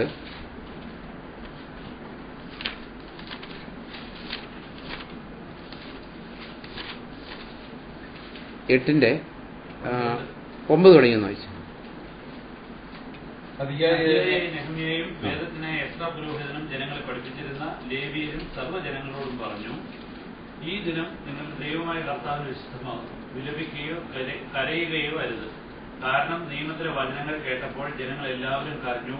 അപ്പോൾ അയാൾ അവരോട് പറഞ്ഞു, പോകൂ, നല്ല ഭക്ഷണം കഴിക്കൂ, മധുരമുള്ള വീഞ്ഞു കുടിക്കൂ, ഒന്നും പാകപ്പെടുത്തിയിട്ടില്ലാത്തവർക്ക് ഓഹരി കൊടുക്കൂ. കാരണം ഈ ദിവസം നമ്മുടെ കർത്താവിന് വിശുദ്ധമാകുന്നു. വ്യാകുലപ്പെടരുത്, കർത്താവിന്റെ ആനന്ദമാണ് നിങ്ങളുടെ ശക്തി. അതുപോലെ ജനങ്ങളെല്ലാം ശാന്തരാക്കി ലേവിയെ പറഞ്ഞു, മിണ്ടാതിരിക്കൂ, ഈ ദിവസം വിശുദ്ധമാകുന്നു, വ്യാകുലപ്പെടരുത്. തങ്ങളോട് ഉദ്ഘോഷിച്ച വചനങ്ങൾ ഗ്രഹിക്കാൻ കഴിഞ്ഞതിനാൽ ജനങ്ങൾ ഭക്ഷണപാനീയങ്ങൾ കഴിക്കാനും ഓഹരികൾ കൊടുത്തയക്കാനും അത്യന്തം ഉല്ലസിക്കാനും പോയി. അതെ, അവിടെ അവർക്ക് മഹാസന്തോഷം ദൈവം കൊടുത്തത് നമ്മൾ കാണുന്നത്. കാരണം എന്താ? ദൈവത്തിന്റെ വചനം ഗ്രഹിക്കേണ്ടതുപോലെ ഗ്രഹിക്കാൻ ഒരവസരം കിട്ടിയപ്പോൾ അവർക്ക് മഹാസന്തോഷം ഉണ്ടായിരുന്ന ദൈവത്തിന്റെ വചനത്തിൽ എഴുതിയിരിക്കുന്നത്. അപ്പം നമ്മുടെ ജീവിതത്തിൽ നമുക്ക് നമ്മളെല്ലാം ഇപ്പോൾ എന്നെ സംബന്ധിച്ചാണ് എനിക്കറിയാം. ഞാൻ 25 വയസ്സ് വരെ എന്താ പറയുന്നത് ഡെഡ്ലി പാരമ്പര്യത്തിൽ ജീവിച്ച ആളാണ്, അതിഭക്തനായിട്ട് ജീവിച്ച ആളാണ്.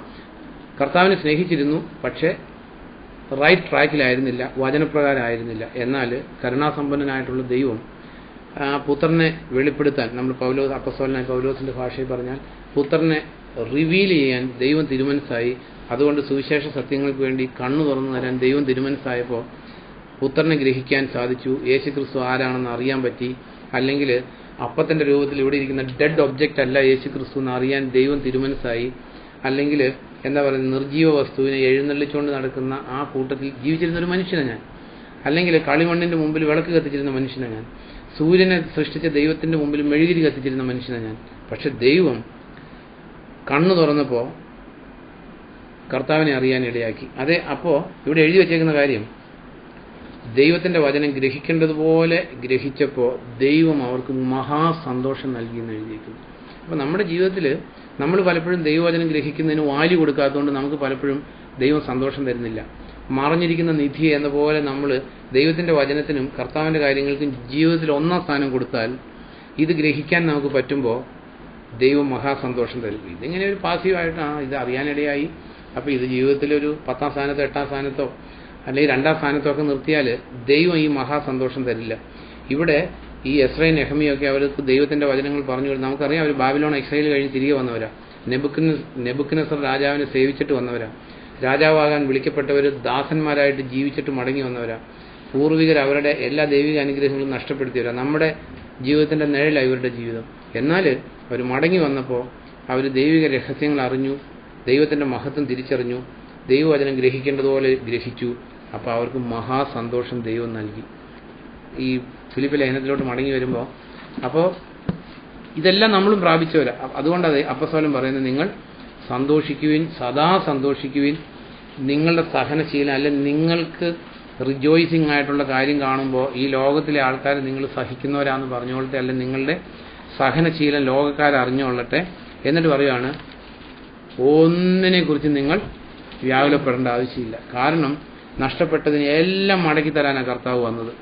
ഏദൻ തോട്ടത്തിൽ എന്തെല്ലാം നഷ്ടപ്പെടുത്തി ആദം ഹവ്വയും പിശാചിന് സറണ്ടർ ചെയ്ത് കൊടുത്തോ, ജീവന്റെ എന്താ പറയുന്നത്, അവർക്ക് ജീവൻ ഉണ്ടായിരുന്നു, അല്ലെങ്കിൽ ആ ജീവൻ അവരുടെ മേൽ മരണമില്ലായിരുന്നു, മരണത്തിന്റെ താക്കോല് പിശാചിന് കൊടുത്തു. എന്നാൽ കർത്താവായ യേശുക്രിസ്തു സ്വന്തം മരണത്താണ് മരണത്തെ കീഴടക്കി. മരണത്തിന്റെയും പാതാളത്തിന്റെയും താക്കോൽ ഇന്ന് കർത്താവിന്റെ കയ്യിലായിരിക്കുന്ന. കർത്താവ് അനുവദിക്കാതെ നമ്മളാരും മരിക്കില്ല. അപ്പം സദാ സന്തോഷിക്കുന്നത് നമ്മൾ അറിയേണ്ട ഒരു കാര്യമാണ്. നമ്മൾ പോകുന്ന വഴിക്ക് ഒരു ആക്സിഡന്റ് പറ്റി മരിക്കുന്നു, ക്യാൻസർ പിടിച്ച് മരിക്കുന്നു, ഹാർട്ട് അറ്റാക്ക് പിടിച്ച് മരിക്കുന്നു, കർത്താവ് താക്കോലിട്ട് തുറക്കാതെ ആ മരണത്തിന്റെ വാതിലിലേക്ക് നമ്മൾ കയറില്ല. കർത്താവിന് ജീവിതത്തിൽ മഹത്വം കൊടുത്ത് ജീവിക്കുന്ന ഒരാളാണെങ്കിൽ, കർത്താവിന്റെ മഹത്വമാണ് ജീവിതത്തിന്റെ ലക്ഷ്യമെങ്കിൽ, അവിടുത്തെ നാമം പൂജിതമാകണമെന്നുള്ളതാണ് ജീവിതത്തിന്റെ ഹൃദയത്തിന്റെ അഭിലാഷമെങ്കിൽ, കർത്താവിൻ്റെ തിരുമനസ് എൻ്റെ ജീവിതത്തിൽ നടക്കണം, എൻ്റെ ഇഷ്ടം എൻ്റെ ജീവിതത്തിൽ വേണ്ട, കർത്താവിൻ്റെ തിരുവിഷ്ടം മാത്രം മതിയെന്ന് ജീവിച്ച് കർത്താവിൻ്റെ ലക്ഷ്യങ്ങൾക്കായിട്ട് തിരഞ്ഞെടുത്ത് നമ്മളെ തന്നെ വിട്ടുകൊടുത്തിരിക്കുന്ന ഒരു മനുഷ്യനാണെങ്കിൽ നമ്മുടെ ജീവനെ എടുക്കാൻ ഒരു ആക്സിഡൻറ്റിനോ അപകടത്തിനോ രോഗത്തിനോ ഒന്നും പറ്റത്തില്ല. ഈ പരിജ്ഞാനമാണ് നമുക്ക് സദാ സന്തോഷിക്കാൻ നമ്മളെ പ്രാപ്തരാക്കുന്നത്. അതുകൊണ്ട് ദൈവത്തിൻ്റെ വചനത്തിൽ പറഞ്ഞേക്കാണ്, ഒന്നിനെക്കുറിച്ചും വ്യാകുലപ്പെടേണ്ട. മനുഷ്യന് ചിന്തിക്കാവുന്ന പലർക്കും പല പ്രശ്നങ്ങളായിരിക്കും ജീവിതത്തിൽ. അതായത് ആകാശത്തിൻ്റെ കീഴിൽ മനുഷ്യന് എന്തെല്ലാം പ്രോബ്ലം ഉണ്ടോ ഒന്നിനെക്കുറിച്ചും വ്യാകുലപ്പെടേണ്ടെന്ന ദൈവത്തിൻ്റെ വചനം പറഞ്ഞേക്കുന്നത്. കാരണം ദൈവഹിതപ്രകാരം നമ്മൾ എന്താവശ്യപ്പെട്ടാലും ദൈവം അത് തരും. ദൈവം അത് തരുമെന്ന് ബോധ്യമുണ്ടെങ്കിൽ എന്തായിരിക്കും അപ്പസ്തലൻ പറയുന്നത്? അതല്ല, അത് ലഭിച്ചു കഴിഞ്ഞു എന്ന പോലെ ജീവിക്കാൻ പറ്റും. അതുകൊണ്ട് അത് ഈ പറഞ്ഞേക്കുന്നത്. അതുകൊണ്ട് സ്തോത്രത്തോടുകൂടി പ്രാർത്ഥിക്കുക. കാരണം സ്തോത്രം എന്ന് പറഞ്ഞാൽ ലഭിച്ചതിനെ കുറിച്ചാണ് നമ്മൾ സ്തോത്രം, അല്ലെങ്കിൽ താങ്ക്സ്. സ്തോത്രം എന്നുള്ള ലാംഗ്വേജിനേക്കാൾ മനസ്സിലാകുന്നത് ഹാവ് എ താങ്ക്ഫുൾ ഹാർട്ട്, അല്ലെങ്കിൽ ലഭിച്ചതിനെ കുറിച്ച് നന്ദി പറഞ്ഞ്, അല്ലേ? സ്തോത്രത്തേക്കാൾ കൂടുതലായിട്ട് കോണ്ടംപററി ലാംഗ്വേജിൽ നമുക്ക് മനസ്സിലാകുന്നത് നന്ദി എന്ന് പറയുന്നത്, ഇല്ലേ? താങ്ക്സ്. അപ്പോൾ ഹാവ് എ താങ്ക്ഫുൾ ഹാർട്ട്. കാരണം എന്താ? ഈ കർത്താവിനോട് ചോദിച്ചപ്പോൾ ദൈവം തന്നു കഴിഞ്ഞു. ദൈവഹിതപ്രകാരം എന്താവശ്യപ്പെട്ടാലും അത് നിങ്ങൾക്ക് ലഭിക്കും എന്നുള്ളതാണ് ദൈവത്തിൽ നിങ്ങൾക്കുള്ള ഉറപ്പ്. ആ ഉറപ്പുണ്ടെങ്കിൽ യോഹന്നാൻ പറയാം, 1 യോഹന്നാൻ 5 അത് ലഭിച്ചു കഴിഞ്ഞു എന്ന പോലെ ജീവിക്കും, കിട്ടിക്കഴിഞ്ഞു എന്ന പോലെ ജീവിക്കും. ഇപ്പം നമ്മൾ നോക്ക്, ഇപ്പം കിട്ടാത്ത ചില കാര്യങ്ങൾ കിട്ടിക്കഴിഞ്ഞു എന്ന പോലെ നമ്മൾ ജീവിക്കാറുണ്ട്. ഇപ്പോൾ എനിക്ക് അടുത്ത ബുധനാഴ്ച ഒരു $500 ആവശ്യമുണ്ടെങ്കിൽ എനിക്ക് വിശ്വസിക്കാവുന്ന, അല്ലെങ്കിൽ കയ്യിൽ ഇല്ലാത്തവനോട് ചോദിച്ചിട്ട് കാര്യമില്ല, കയ്യിൽ $50,000 ഉള്ള ഒരാൾ എൻ്റെ സ്നേഹിതനാണെങ്കിൽ, എന്നെ വിശ്വസിക്കുന്ന ഒരാളാണ്, ഞാൻ ചോദിച്ചാൽ തരുന്ന ഒരാളാണെങ്കിൽ, എൻ്റെ കയ്യിൽ ഇന്നൊന്നും ഇല്ലെങ്കിലും എനിക്ക് അടുത്ത ബുധനാഴ്ച $500 വേണമെന്ന് ആ ആളോട് ചോദിക്കുകയും ആൾ തരാമെന്ന് പറയുകയും ചെയ്തു കഴിഞ്ഞാൽ നമ്മുടെ ഉള്ളിലേക്ക് ഒരു സമാധാനം വരില്ലേ? അതാ ദൈവത്തിൻ്റെ വചനത്തിൽ പറഞ്ഞിരിക്കുന്നത്. ഒന്നിനെക്കുറിച്ചും വ്യാകുലപ്പെടേണ്ട, സ്തോത്രത്തോടെ ആ പ്രാർത്ഥനയെ കൊടുക്കുക. കാരണം ഇത് ചോദിച്ചാൽ തരുന്ന ആളുടെ അടുത്തേക്ക് ആപ്ലിക്കേഷൻ കൊടുക്കുന്നത്. ഒരിക്കലും റിജക്റ്റ് ചെയ്യത്തില്ല. നമ്മൾ ATM കാർഡ് ചിലപ്പോൾ റിജക്റ്റഡ് ആയിട്ട് വരും, അല്ലേ? എൻ്റെ കാർഡ് പലപ്പോഴും റിജക്റ്റ് ചെയ്ത് വരാറുണ്ട്. അപ്പോൾ ATM കാർഡ് റിജക്റ്റ് ചെയ്യുന്ന പോലെയല്ല, ഈ കാർഡ് അങ്ങ് വെച്ച് കൊടുത്താൽ ഒരിക്കലും റിജക്ഷൻ ഇല്ല. ക്രിസ്തു യേശുവിൽ ദൈവത്തിൻ്റെ സകല വാഗ്ദത്തങ്ങളും അതേ എന്ന് മാത്രമുള്ളൂ, ഒരു നോയും ഇല്ല. അതുകൊണ്ടാണ് ദൈവത്തിൻ്റെ വചനത്തിൽ പറയുന്നത്, സ്തോത്രത്തോട് അല്ലെങ്കിൽ വിത്ത് താങ്ക്സ് ഈ പ്രാർത്ഥനാ വിഷയങ്ങൾ വെച്ച് കൊടുക്കുക. അപ്പോൾ ഇവിടെ പറഞ്ഞേക്കാണ് മനുഷ്യ മനസ്സിന് അതീതമായ. നമ്മൾ ആദ്യം പറഞ്ഞ ആ ഒരു വേൾഡ്ലി കാര്യം ഒന്ന് മനസ്സിലാവും. നമുക്ക് അടുത്ത ബുധനാഴ്ച ഒരു $500 ആവശ്യമുണ്ട്, വളരെ ബുദ്ധിമുട്ടി നടക്കുമായിരുന്നു. അപ്പോൾ നമ്മുടെ സ്നേഹിതനെ നമുക്ക് കണ്ടുകിട്ടി, കയ്യിൽ പൈസയുണ്ട്, ആ ആൾ ശരി ചൊവ്വാഴ്ച വൈകുന്നേരം കൊണ്ട് തന്നേക്കാമെന്ന് പറഞ്ഞു. അപ്പോൾ നമുക്കൊരു റിലാക്സേഷൻ വരുന്നു. അതാണ് ഇവിടെ പൗലോസ് പറഞ്ഞേക്കുന്നത്. അതായത് വിശ്വസിക്കാവുന്ന ഒരാളോട് നമ്മുടെ ആവശ്യം പറഞ്ഞേക്കുക. ഒരിക്കലും റിജക്റ്റ് ചെയ്യാത്ത ഒരാൾ ക്രിസ്തു യേശുവിലാണെങ്കിൽ, if you are in the Christ according to his will, ദൈവം ആഗ്രഹിച്ചേക്കുന്ന പോലെ ക്രിസ്തു യേശുവിലാണെങ്കിൽ ഈ ആപ്ലിക്കേഷൻ ഒരിക്കലും റിജക്റ്റഡ് ആകത്തില്ല. അപ്പോൾ കർത്താവിൻ്റെ അടുത്തേക്ക് ഈ കാര്യം അങ്ങ് പറഞ്ഞു കഴിഞ്ഞാൽ സാധാരണക്കാർക്ക് കിട്ടാത്ത, നമ്മൾ ആദ്യം ചിന്തിച്ച പോലെ നമ്മുടെ സ്നേഹിതൻ നമുക്ക് പൈസ കൊണ്ട് ചൊവ്വാഴ്ചയെ തന്നേക്കാന്ന് പറഞ്ഞാൽ അപ്പോൾ ഹൃദയത്തിനുള്ളിലൊരു തണുപ്പ് വരുന്ന പോലെ, അപ്പോൾ മനുഷ്യ മനസ്സിന് അതീതമായിട്ടുള്ള ദൈവത്തിൻ്റെ സമാധാനം ഉള്ളിലോട്ട് വരും. അതുകൊണ്ട് ഇവിടെ പറഞ്ഞേക്കുന്നത് ഒന്നിനെക്കുറിച്ചും വറി ചെയ്യേണ്ട ആവശ്യമില്ല. ആപ്ലിക്കേഷൻ സബ്മിറ്റ് ചെയ്യുക. എങ്ങനെ സബ്മിറ്റ് ചെയ്യണം? വിത്ത് താങ്ക്സ്. അതാ നമ്മളത് വിശ്വസിക്കുന്നു എന്നുള്ളതിൻ്റെ തെളിവാണ്. വിത്ത് താങ്ക്സ് ആണോ അല്ലേ എന്നുള്ളത്. നമ്മൾ എല്ലാവരും കേട്ടിട്ടുള്ള എക്സാമ്പിൾ, എന്നാലും കേട്ടിട്ടുണ്ട്. പണ്ട് ലണ്ടനിൽ 3 വർഷത്തേക്ക് മഴ പെയ്യാതിരുന്നപ്പോൾ അവരൊരു ഉപവാസ പ്രാർത്ഥന വെച്ചു. ഉപവാസ പ്രാർത്ഥന വെച്ചപ്പോൾ എല്ലാവരും പ്രാർത്ഥനാ സ്ഥലത്തേക്ക് പോയി, ഒരമ്മച്ചി മാത്രം കോടയും കൊണ്ട് പോയി. അപ്പോൾ ആ അമ്മച്ചിയെ പോലെ ആകുക, എങ്കിലേ വിത്ത് താങ്ക്സ് പ്രാർത്ഥിക്കാൻ പറ്റത്തുള്ളൂ. ഇത് റിജക്റ്റ് ചെയ്യുന്ന സ്ഥലമല്ല നമ്മൾ കൊടുക്കുന്നത്. ക്രിസ്തു യേശുവിൽ ദൈവത്തിൻ്റെ സകല വാഗ്ദത്തങ്ങളും അതേ എന്ന് മാത്രമുള്ളൂ, ഒരിക്കലും നോ ഇല്ല. 1 John 5:14 നമ്മൾ വായിക്കുക, അവൻ്റെ തിരുഹിത പ്രകാരം നാം എന്താവശ്യപ്പെട്ടാലും അതവന് തരും. അത് തരും എന്ന് നമുക്ക് ബോധ്യമുണ്ടെങ്കിൽ നമ്മൾ ആദ്യം പറഞ്ഞ പോലെ നമ്മുടെ ഉള്ളിലൊരു വ്യത്യാസം വരും. അതാ ദൈവത്തിൻ്റെ സമാധാനം. അപ്പോൾ അതുകൊണ്ട് ഇവിടെ സന്തോഷത്തെക്കുറിച്ച് പറഞ്ഞ് ആ പൗലോസ് പറഞ്ഞിരിക്കുന്ന കാര്യം അവസാനിപ്പിക്കുന്നത് എന്തിലാണ്? സമാധാനത്തിലാണ്. അപ്പോൾ ഈ പ്രാർത്ഥന നമ്മൾ വിത്ത് താങ്ക്സ് ആണ് കൊടുക്കുന്നതെങ്കിൽ, അല്ലെങ്കിൽ കിട്ടുമെന്ന് ഉറപ്പോട് കൂടിയാണ് കൊടുക്കുന്നതെങ്കിൽ കിട്ടിയിരിക്കും, കിട്ടാതിരിക്കുന്ന ഒരു പ്രശ്നമില്ല. എന്ത് കാര്യങ്ങൾ ചോദിക്കാനാണ് പറഞ്ഞിരിക്കുന്നത്? What ever your requirement is. അതായത് നിങ്ങളുടെ നാനാവിധം എന്ന് പറഞ്ഞാൽ എല്ലാം 4 ഡയറക്ഷനിൽ എന്ന് പറഞ്ഞാൽ എന്തൊക്കെ റിക്വയർമെൻ്റ് ഉണ്ടോ നമ്മുടെ ദൈവത്തോട് നമുക്ക് പറയാൻ പറ്റാത്ത ഒരു പ്രാർത്ഥനാ വിഷയമില്ല. കാരണം നമ്മൾ കടന്നു പോയിട്ടുള്ള എല്ലാ സ്ഥലത്തോടെയും കർത്താവ് പോയിട്ടുണ്ട്. Any situation he can understand. അപ്പോൾ നമ്മൾ അറിയേണ്ട ഒരു കാര്യം, ഈ സന്തോഷം നമുക്കറിയാം സന്തോഷം എവിടെ നിന്നാണ് വരുന്നത്? ഉള്ളിൽ നിന്നാണ് വരുന്നത്. സമാധാനം ഇല്ലാത്തൊരു ഹൃദയത്തിൽ സന്തോഷം വരില്ല, വരുമോ? അതുകൊണ്ട് റിസറക്റ്റഡ് ലോഡിന്റെ ആദ്യത്തെ വേർഡ് എന്താ? ആരോടാ പറഞ്ഞേ? അല്ല, അത് ആരോടായിരിക്കും ആദ്യം പറഞ്ഞ കർത്താവ്? ആരോടാ ലെൻറ്റ്? ക്വിക്ക് ആൻസർ ഇല്ല. ആരോടാ ടിങ്കു? ലെൻറ്റ് പറഞ്ഞില്ല, ടിങ്കു പറയും. അതുകൊണ്ടാ. ആരോടാ ടിങ്കു?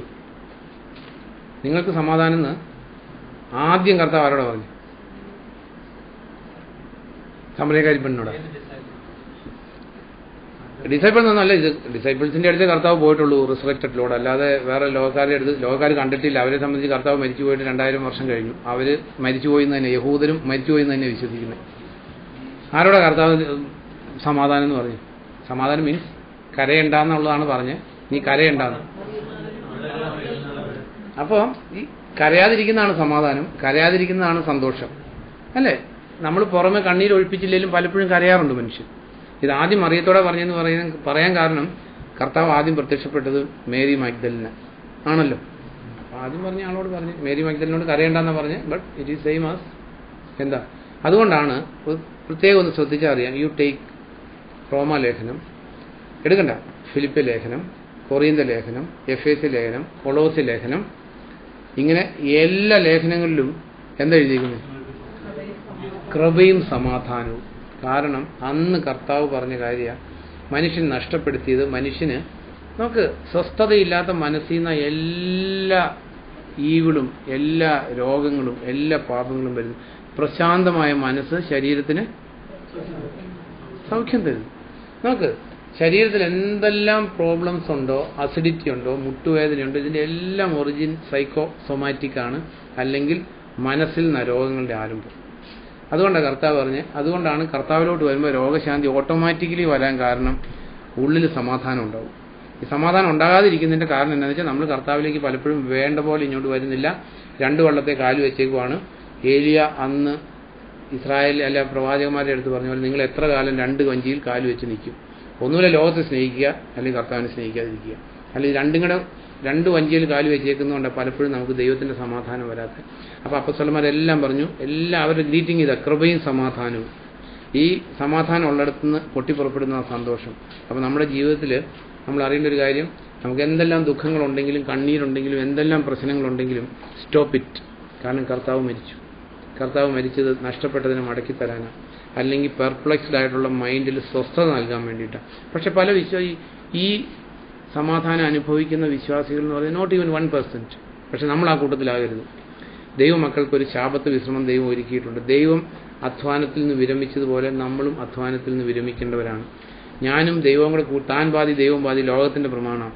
ഇത് താൻ 100 ദൈവം 100. നമ്മൾ ചെയ്യേണ്ട കാര്യങ്ങളെല്ലാം ചെയ്യുക. നമ്മുടെ ചെയ്യാൻ പറ്റുന്നതിന് ലിമിറ്റേഷൻസ് ഉണ്ട്.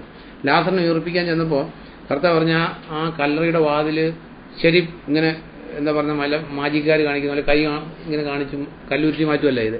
അവർ കല്ലുരുട്ടി മാറ്റി. അവർക്ക് ചെയ്യാവുന്ന കാര്യം അവർ ചെയ്തു. അപ്പോൾ നമുക്ക് ചെയ്യാൻ പറ്റാത്ത കാര്യം കർത്താവ് ചെയ്തു. അത് കഴിഞ്ഞപ്പോൾ കെട്ടഴിച്ചു വിടാൻ പറഞ്ഞു. അത് എല്ലാം കൂടെ പൊട്ടിച്ചാണോ ലാസർ ഉയർത്ത് വന്നത്? നമുക്ക് കെട്ടഴിച്ചു വിടാൻ നമ്മളെ കൊണ്ട് പറ്റും, അവരെ കൊണ്ട് പറ്റും. കെട്ട അവരഴിച്ചു വിട്ടു. കല്ലറയുടെ എന്താ പറയുന്നത് കല്ല് മൂടി മാറ്റി. പക്ഷെ അത് ചെയ്തു കഴിഞ്ഞപ്പോൾ അവർക്ക് ചെയ്യാൻ പറ്റാത്ത കാര്യം കർത്താവ് ചെയ്തു. എന്ന് പറഞ്ഞ പോലെ തന്നെ നമുക്ക് സമാധാനം സന്തോഷം നമ്മുടെ ജീവിതത്തിലോട്ട് കൊണ്ടുവരാൻ നമുക്ക് പറ്റില്ല. ഞാൻ ഇന്നോട് ഈ സന്തോഷമായിട്ട് ജീവിക്കുന്നു പറഞ്ഞാൽ വരില്ലത്. എന്നാൽ നമ്മൾ ചെയ്യേണ്ട കാര്യം, അല്ലെങ്കിൽ നമ്മുടെ സൈഡിൽ നിന്ന് നമ്മൾ ചെയ്യേണ്ടത്, നമ്മൾ ചിന്തിച്ചു 2 സിറ്റുവേഷൻസ് ചിന്തിച്ചു. ഒന്ന്, അവർ ദൈവവചനം കറക്റ്റായിട്ട് പഠിച്ചപ്പോൾ സന്തോഷിച്ചു. 2, മതിൽ പുതുക്കി പണിതപ്പോൾ സന്തോഷിച്ചു. അപ്പോൾ നമ്മുടെ ജീവിതത്തിൽ ദൈവത്തിൻ്റെ വചനം കറക്റ്റായിട്ട് നമ്മൾ പഠിച്ച് മതിൽ പുതുക്കിപ്പണി എന്ന് പറഞ്ഞാൽ കറക്റ്റ് ചെയ്യേണ്ട കാര്യങ്ങൾ കറക്റ്റ് ചെയ്ത് കഴിയുമ്പോൾ മഹാസന്തോഷം ദൈവം നമ്മുടെ ഹൃദയത്തിലോട്ട് തരും. അതുകൊണ്ട് സ്റ്റോപ്പ് ക്രൈയിങ്. ഇന്ന് തുടങ്ങി ഒന്നിനെക്കുറിച്ചും ദുഃഖിക്കേണ്ട ആവശ്യമില്ല. What ever may be your need, ഇത് തരുന്ന ദൈവമാണെന്നുള്ള വിശ്വാസത്തോടെ വിത്ത് താങ്ക്സ് ദൈവത്തോട് കൊടുക്കുക. അപ്പോൾ നമ്മൾ ആദ്യം ചിന്തിച്ച പോലെ ഒരു ട്രാൻക്വിലിറ്റി ഉള്ളിലോട്ട് വരും, ദൈവത്തിൻ്റെ സമാധാനം ഉള്ളിലോട്ട് വരും. അപ്പോൾ നമുക്ക് ഈ സന്തോഷത്തിനായിട്ട് ഈ സമാധാനത്തിനായിട്ട് കാക്ഷിക്കാം. നമുക്ക് അല്പസമയം ദൈവത്തിന് നമ്മുടെ ഹൃദയത്തിൽ നിന്ന് സ്തുതി സ്തോത്രങ്ങൾ അർപ്പിക്കാം. ഇങ്ങനെയുള്ള സ്വസ്ഥതയുള്ള ഒരു ഹൃദയത്തിൽ നിന്ന്, അല്ലെങ്കിൽ ദൈവത്തിന് വേണ്ടി സെറ്റപ്പാർട്ട് ചെയ്തൊരു ലൈഫിൽ നിന്ന് നമുക്ക് ദൈവത്തിന് സ്തുതി സ്തോത്രങ്ങൾ അർപ്പിക്കാൻ അല്പസമയം എടുക്കും.